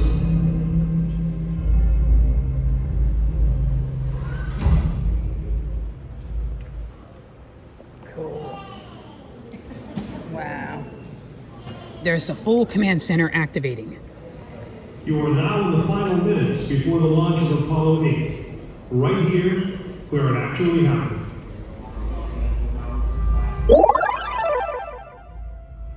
Mankind is about to leave his planet behind and journey to another. It is one of those rare moments when history is not being made, destiny is Right being brain, embraced. left brain.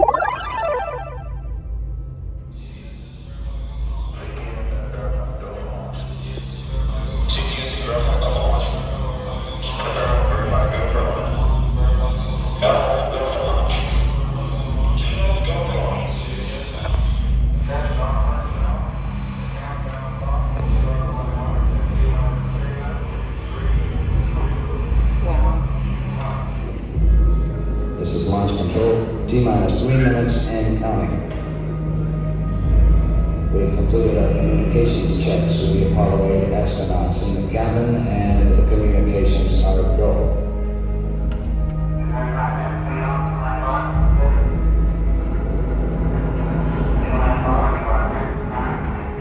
During this period, and once we do get the firing command, the various tanks within the 3 stages of the Saturn V launch vehicle begin to pressurize. We have firing command. The firing command is in. We are now on the automatic sequence. T-minus 2 minutes, 20 seconds, and counting.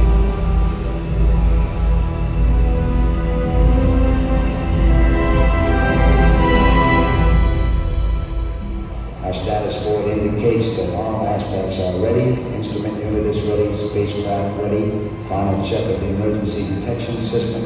That ready light also on. First stage preparations are completed. All systems remaining okay. Keep going. We're on. Ready to go to cockpit. Stand by, Walter. Okay, you're on. All systems go. 1 minute, 45 seconds and counting.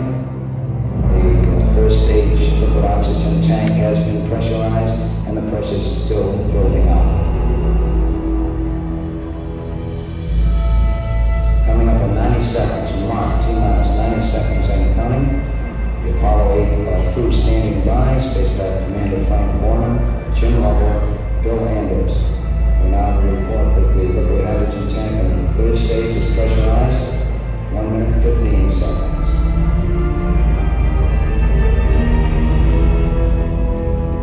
All third stage propellants pressurized at this time as we come up on the 60-second mark on the flight to the moon. T-minus 60 seconds and counting. The vehicle now is completely pressurized. We're coming up on Apollo transfer shortly.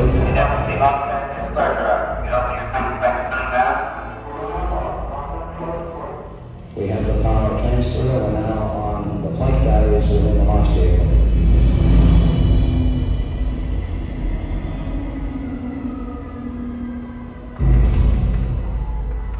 Final reports coming from Frank Borman at this time.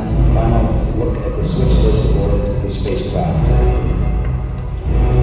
20 seconds, all aspects. We are still low at this time. T-minus 15, 14, 13, 12, 11, 10, 9. Mission sequence start. The engines are on. 4, 3.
plane successfully orbited the moon, and the astronauts returned safely to the Earth.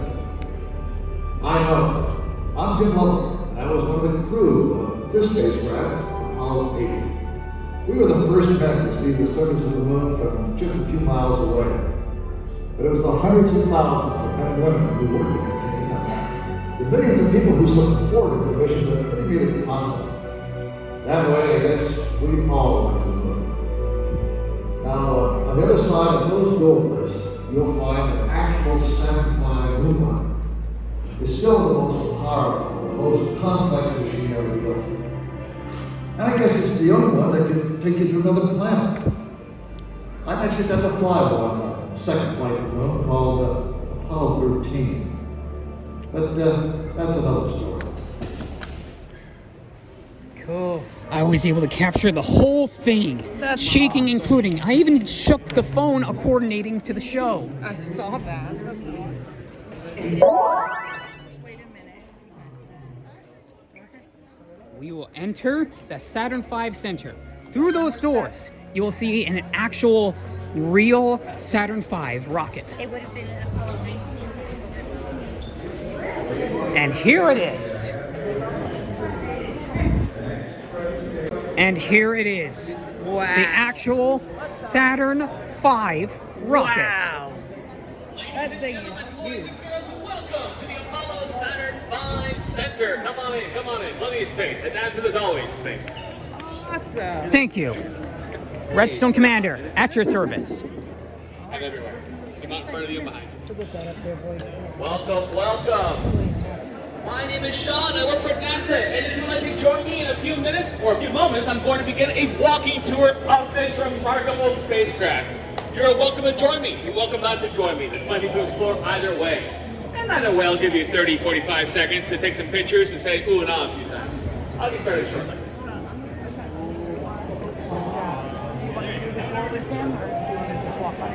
If anything, I'll be alone and do the tour with him. Go for it. We're about to start. If you don't want to join me, that's fine too. But if you can hear me, if you're within earshot, I do want you to know the truth of it, which is this big, beautiful ship right here is the real deal. This is not a full-scale mock-up or a recreation or replica. None of that. This is a real Apollo Saturn V moon rocket. Real, however, never used. And you don't build a rocket like this as a backup, as a maybe. When you build a moon rocket, you intend to go to the moon. So what happened? Well, I'm sure you heard of Apollo 11 and 13. Well, the idea was, Apollo 11, 12, 13 through 20. That was the original plan for NASA. But around the time of Apollo 14's launch in 1971, Congress and NASA changed their priorities. They said, you know what, let's stop going to the moon. Let's instead work on building infrastructure around the Earth. Space station. They built the Space Station Skylab, huge success. It led on to the Space Shuttle era in the International Space Station. But that meant that at the time, that the last few Apollo missions would ultimately be canceled, even though their rockets were built. So Apollo 18, Apollo 19, and Apollo 20 would never get a chance to fly. What you're looking at right here today was Apollo 19's intended rocket. And yeah, on one hand, very sad. It'll never go to the moon. On the other hand, pretty cool. Got a real moon rocket to show you. Now, even though the rocket never flew, these engines, they got a chance to fire in a test fire. And these engines, to this day, hold the record of being the most powerful liquid-fueled rocket engines ever to fly. They're called F1 engines. And you got a taste for how powerful they were inside the theater. The ground would shake whenever this rocket launched. Windows would vibrate. In fact, earthquake detection equipment as far away as New York State picked up on the power of this rocket. Altogether, we're talking 7.5 million pounds of thrust at liftoff, which, that's a cool sounding number, 7.5 million pounds, but what does that mean? What's a good comparison? Well, fortunately, engineers like a good comparison. They like horsepower. How many horses is equivalent to your engine? Altogether here, we're talking 160 million horsepower. Wow. And to even lose the plot even further, how many horses do you think exist on planet Earth? It's about 60 million. So we're 100 million horsepower past the amount of horses we even have on planet Earth. Giving you an idea how powerful this rocket is. Now, I'm going to walk you through the entire length of it. Fully fueled, it weighs 6.2 million pounds, and standing up, it's about the height of a 36-story tall building. But first, follow me. I want to show you this thing. This right here is amazing. This is a real, genuine spacecraft. Once again, real but not used. This is a backup, never got a chance to fly. What is it? It's called a Command Service Module, or CSM. Or it's a command module, however you want to call it. It's the big spacecraft. And you take it to the moon and back without landing on the moon. How they orbited the moon in return. What these folks are discovering right now as they go through the steps here, they're looking inside the capsule, and the capsule is the only spot you live in and actually work in. Everything south of that is our service module. We have all the equipment for life support. We have the tanks for your gas that use in the back there. So you slow yourself down, speed up when it comes time to come home from the moon.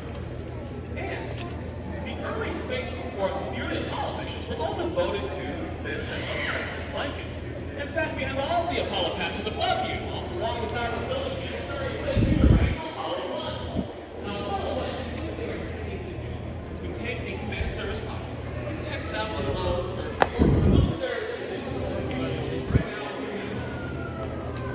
I'm guessing even from the first show, Apollo 1 would never get a chance to fly. During your thing called the application of Apollo 1, the electrical fire broke out, things like that. Now, Apollo 1 continued. That's right, 7. Oh. I appreciate you coming.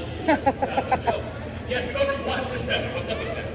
Well, after Apollo 1, NASA knew they had to go through a whole lot of redesign, rechange, back to the drawing board. That capsule is not viable. It's not viable. Redesign the entire thing. And all the paperwork planned for Apollo 2 and 3, throw that out. Apollo 4, Apollo 5, and Apollo 6 did happen. What they were meant to test out was the rockets without the astronauts on board. You don't typically do that mission without any kind of special feeling with astronauts. So Apollo 7 was notice the same kind of image package, testing out the command service module and low Earth orbit. And they were so successful that NASA said, you know what, the next leap should be a giant one. Apollo 8 went to the moon, the first time human beings ever left Earth's gravity and went to another world. They did not land on it right away. That'd be a future mission. On that note, though, let's begin the journey. The rocket's about 363 feet tall, or about 110 meters, approximately 100 and 110 meters. He looks like he loves his job. Me? Me? Are you talking about me? I'm talking about the tour guide. Sean? Yeah. Don't say that!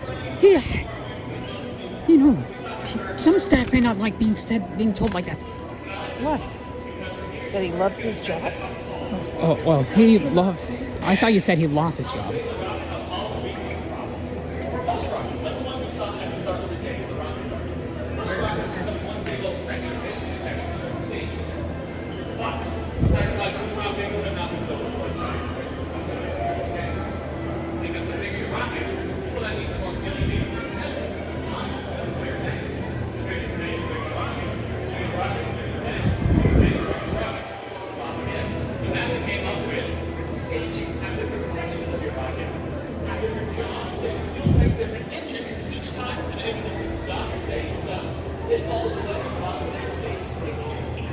Saturn 5 has 3 little stages, which means there are 3 jobs above. What you're looking at right here is just stage 1. Job of stage 1, very simple, very complicated at the same time. Getting off the ground. From an engineering perspective, getting off the ground is the hardest part. You can hook out power, inside this first stage is over 500,000 gallons of fuel. That is called RP1. It's kerosene, liquid hot, liquid fat. If you see the Falcon 9 launch tomorrow morning, it goes, they use that same kind of fuel.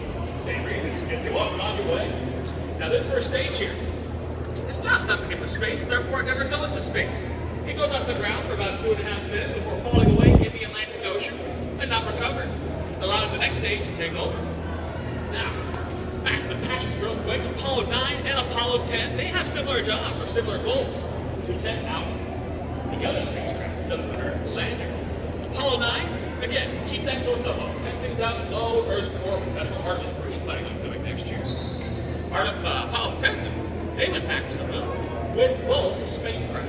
They even separated the spacecraft out, went through the procedures of landing, but didn't actually land. Not the job. The last dress rehearsal to make sure everything went well for the next mission. Don't feel bad though.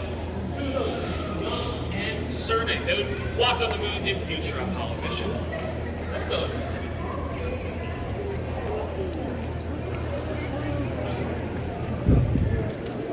There's about 1 swimming pool's worth of fuel for every second. So this first stage, completely.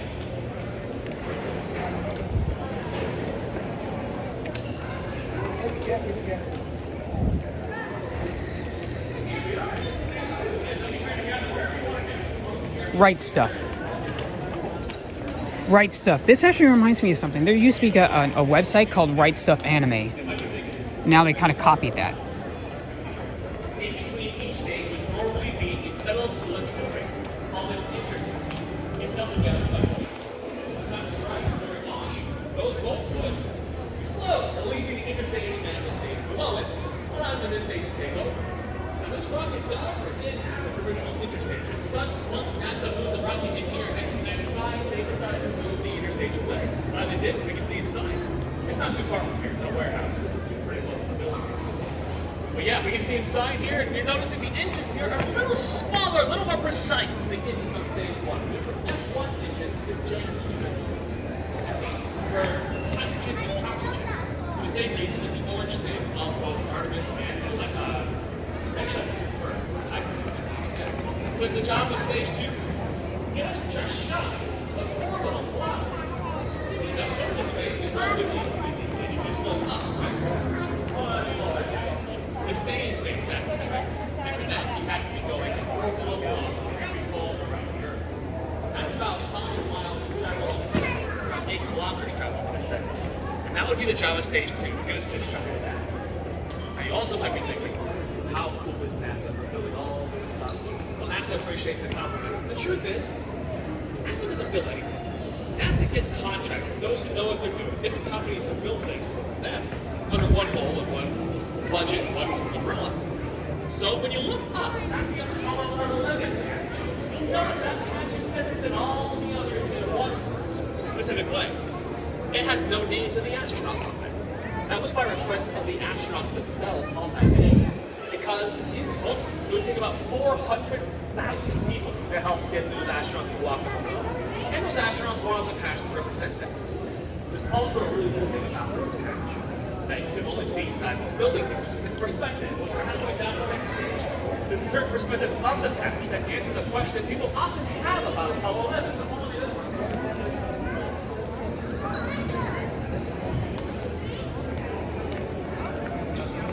I think that's where we pick up our photos. I want to take photos in the astronaut gear. Do you have to sign in, or do you have to sign up for this? Here in Florida, we're kind of space center. Sure, but where's the launch pad? Well, all you have to do to find that out is look up the pad for where we're standing and look down, look at the door, look at the water, look across the way. What you'll see is Launch Complex 39A, a launch pad that SpaceX uses today. That's how they help NASA get their astronauts to the space station. That launch pad was not built for SpaceX. That launch pad was built for Apollo. Every single Apollo mission, including Apollo 11, that landed astronauts on the surface of the moon took off from right there, about 3 miles, 4.8 kilometers away from that very spot. And Apollo 11, they did it, right? One small step for man, one giant leap for mankind. Everyone remembers how incredible that was. The thing is, it was incredible, but they were not able to do it long. Those astronauts were on the surface of the moon for about 20 hours, no less than a day. They spent about 2.5 hours, about the length of a long movie, on the surface with the suits on, collecting samples, taking pictures, setting basic experiments, before they had to come back home. That was by design. NASA said get the heck back home. The thing that it could be done is the point. We don't want to take any risks. We don't want to have to say here on Earth, oh, we memorialize the brave astronauts whose the moon is now their grave. Forget that. Get that home so we can throw away the bravery. It'll be the goal of future Apollo missions to expand the scope of the mission each and every time. Apollo 12, for example, launched the same year, and Apollo 11 just a few months later. And they spent more than a day, about 30 hours, 31 actually. They spent about 8.5 hours on the surface with the suits on, getting up more permanent experiments, getting more samples, so on and so forth. And that trend would only continue each and other Apollo mission would do more every time, with the minor exception of Apollo 13. If you don't have time, I recommend loading Apollo 13. You got it.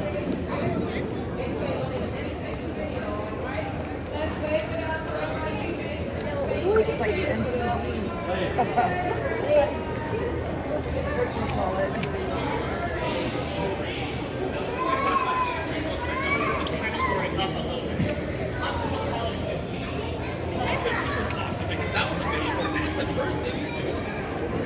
Those beauties, the lunar rovers. Now the astronauts can go further out from the landing site than before. Collect more samples, set up more experiments, see more photography.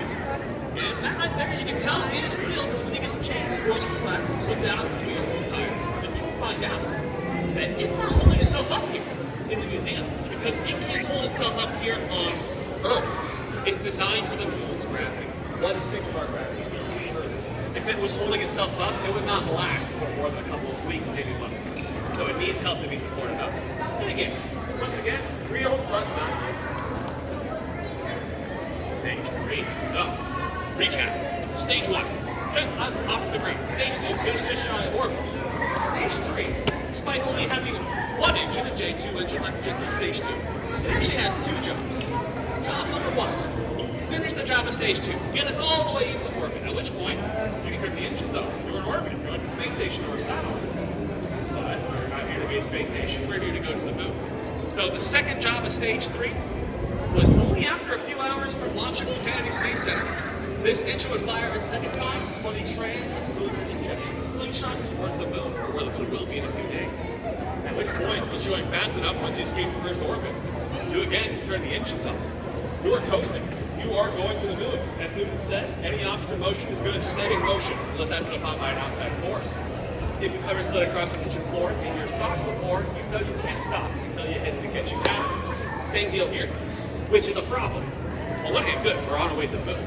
But on the other hand, we have this big old third stage that got us this fast, and now it's a giant hunk of metal right behind the astronauts flying in space. We gotta do something with it. And for the first few missions, that's easy. Just aim it away from the astronauts, away from the moon, fire the last time, so it passes the astronauts, passes the moon, and goes into a harmless orbit around the sun. To this day, the early Apollo 3rd stages are still doing way around the sun. But after Apollo 12, NASA got the idea.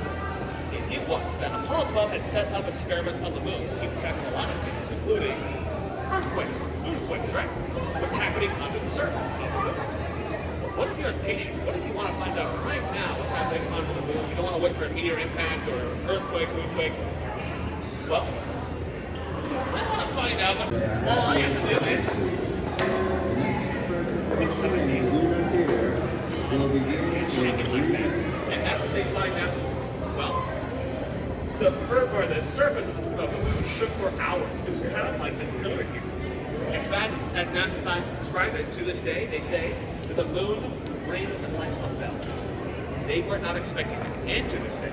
There is no single scientific consensus as to why it is that. Maybe one of you can figure that out at some point in the future. For now, though, let's keep going over to the lunar landing.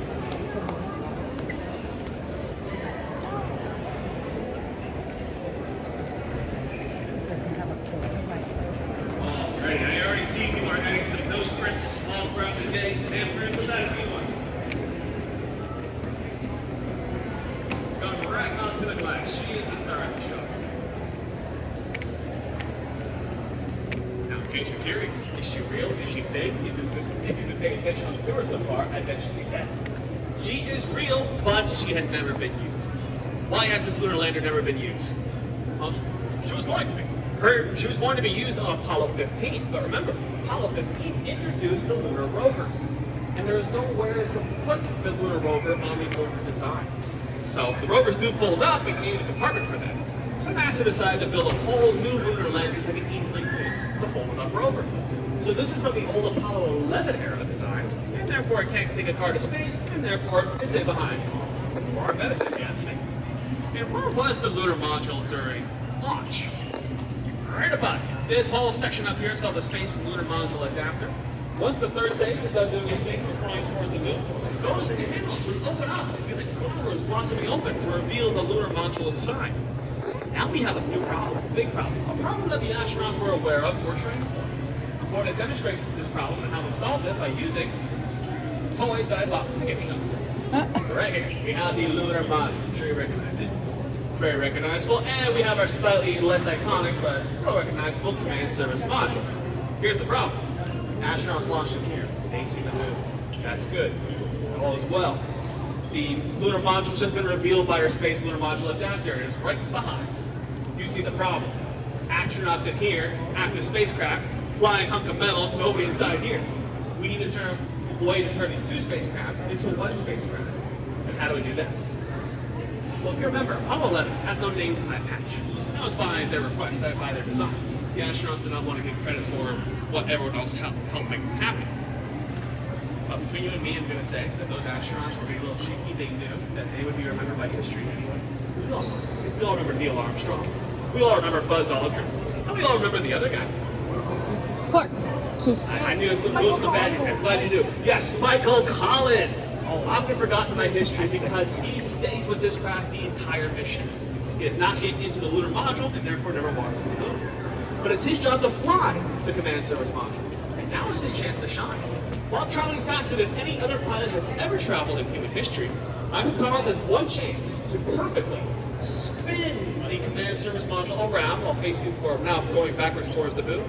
And then perfectly he has to dock with the lunar module. Two spacecraft have become one.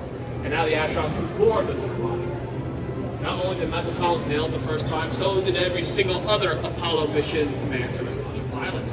But then once you get to the moon, the two astronauts who are going to walk on the moon board the lunar module, separate out. Our Michael Collins stays in orbit around the moon while the other two land, and they do their thing. They collect their samples, leave their footprints, plant their flag. Apollo 14, they played some golf, and now it's time to go home. And in a very real way, this spacecraft is also two spacecraft. Where you see the gold stage, the bottom section with the legs, it has a name. It's called the descent stage because it has the engine and the fuel for descending and landing.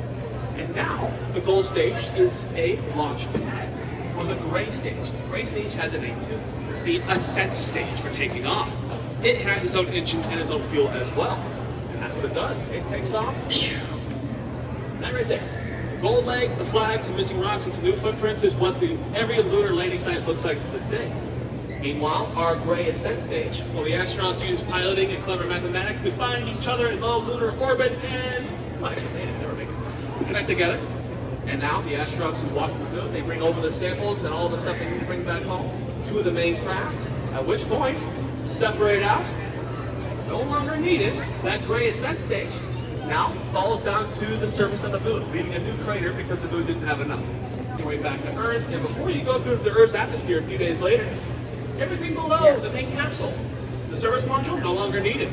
It disengages, it burns up in the atmosphere, and the only part of this 36-story tall, 6.2 million pounds of rocket that comes back home is just the actual capsule the astronauts. Well, we'll be over here in the treasure. We have one of them here today in the building from Apollo 14. Gotta do some searching for it. Now, I'll conclude my tour with one last story, one last patch. The very, very end, the last patch, Apollo 17, there's a name right there. It's actually kind of highlighted for us.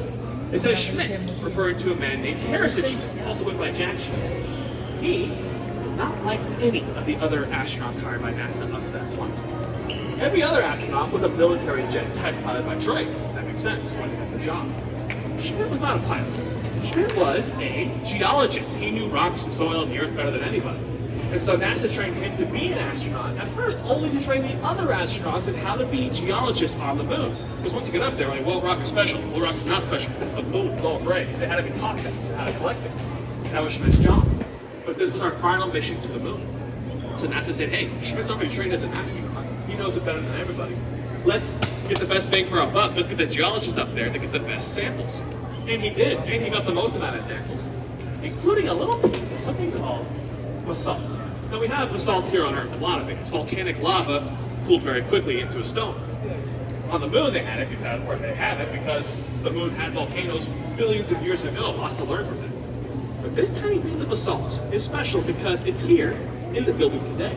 In fact, it's right over there. You'll notice that the display that this tiny piece of basalt is in has holes in the glass, allowing you to reach across and touch that piece of the moon brought back from Apollo 17.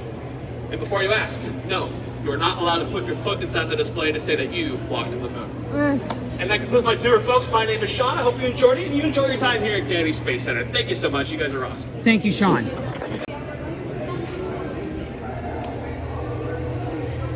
That's what it looks like in the inside of the capsule. Looks pretty cool. You can see the little control panels, all the levers. all the buttons and stuff like that. I also have a busy board that's originally meant for toddlers, but I actually painted it and redesigned it to make it look like one of these control panels. And I have the Kennedy Space Center logo on the back. I painted the Kennedy Space Center logo on the back of the busy board, so it looks like this. Here's this picture. You can take a picture or pause the YouTube video of this so you can read it. Here's the other one. Pause right now. There is the full-size lander, the actual lunar lander. Here's a more detailed look, if you want to see.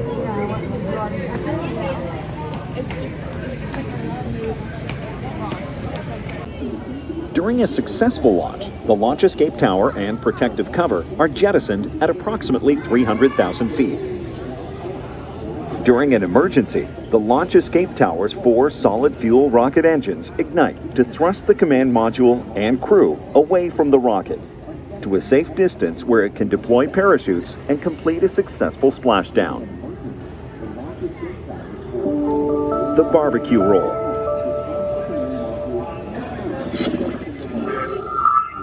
In space, temperatures fluctuate hundreds of degrees between the light and the shade.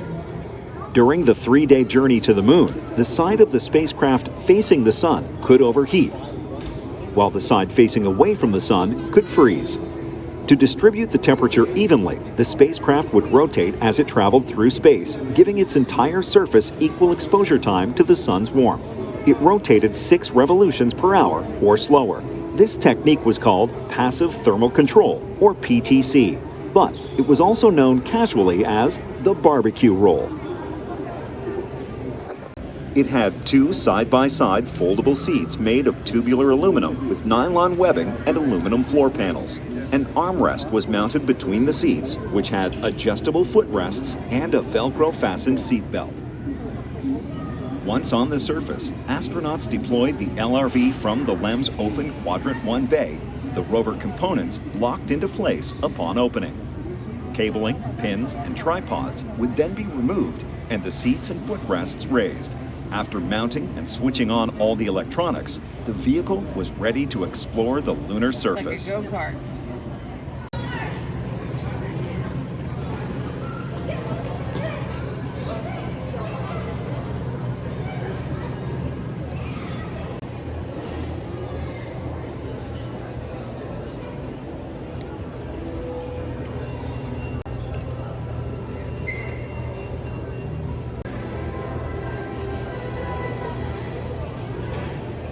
Pause now. Now have your attention, please. The next presentation in the Lunar Theater will begin in 3 minutes. If you would like to join us, please proceed to the nose end of the Saturn V rocket. Thank you. Appreciation plaque. Pause now.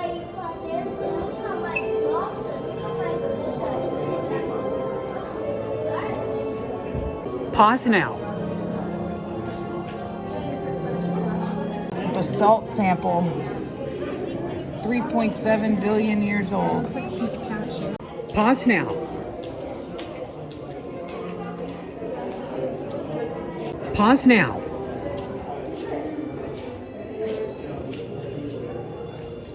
Pause now.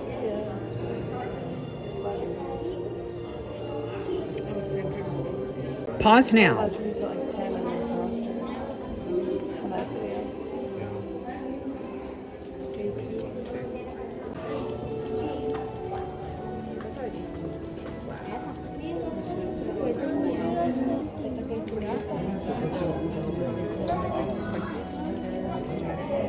Pause now.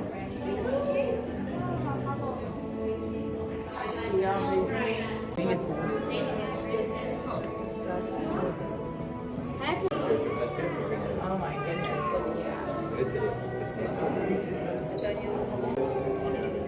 7 job looks like something I do.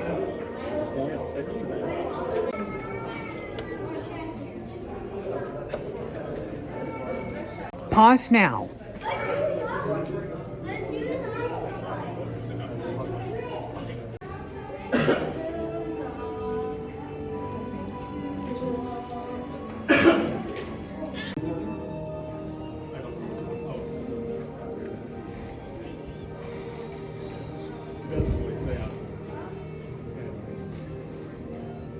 Pause now.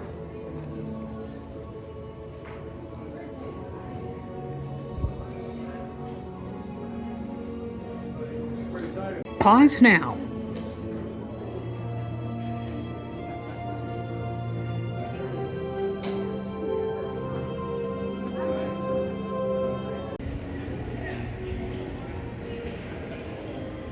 Here's the camera. Yeah, you can see it in here. I wonder if you'll be in those cameras.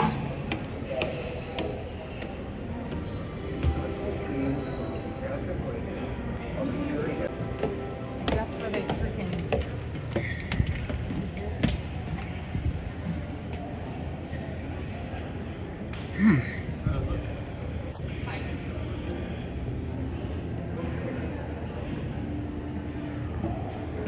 We just got done out of the Saturn V Center, and we're just going to head back to the Kennedy Space Center and explore the rest of the area.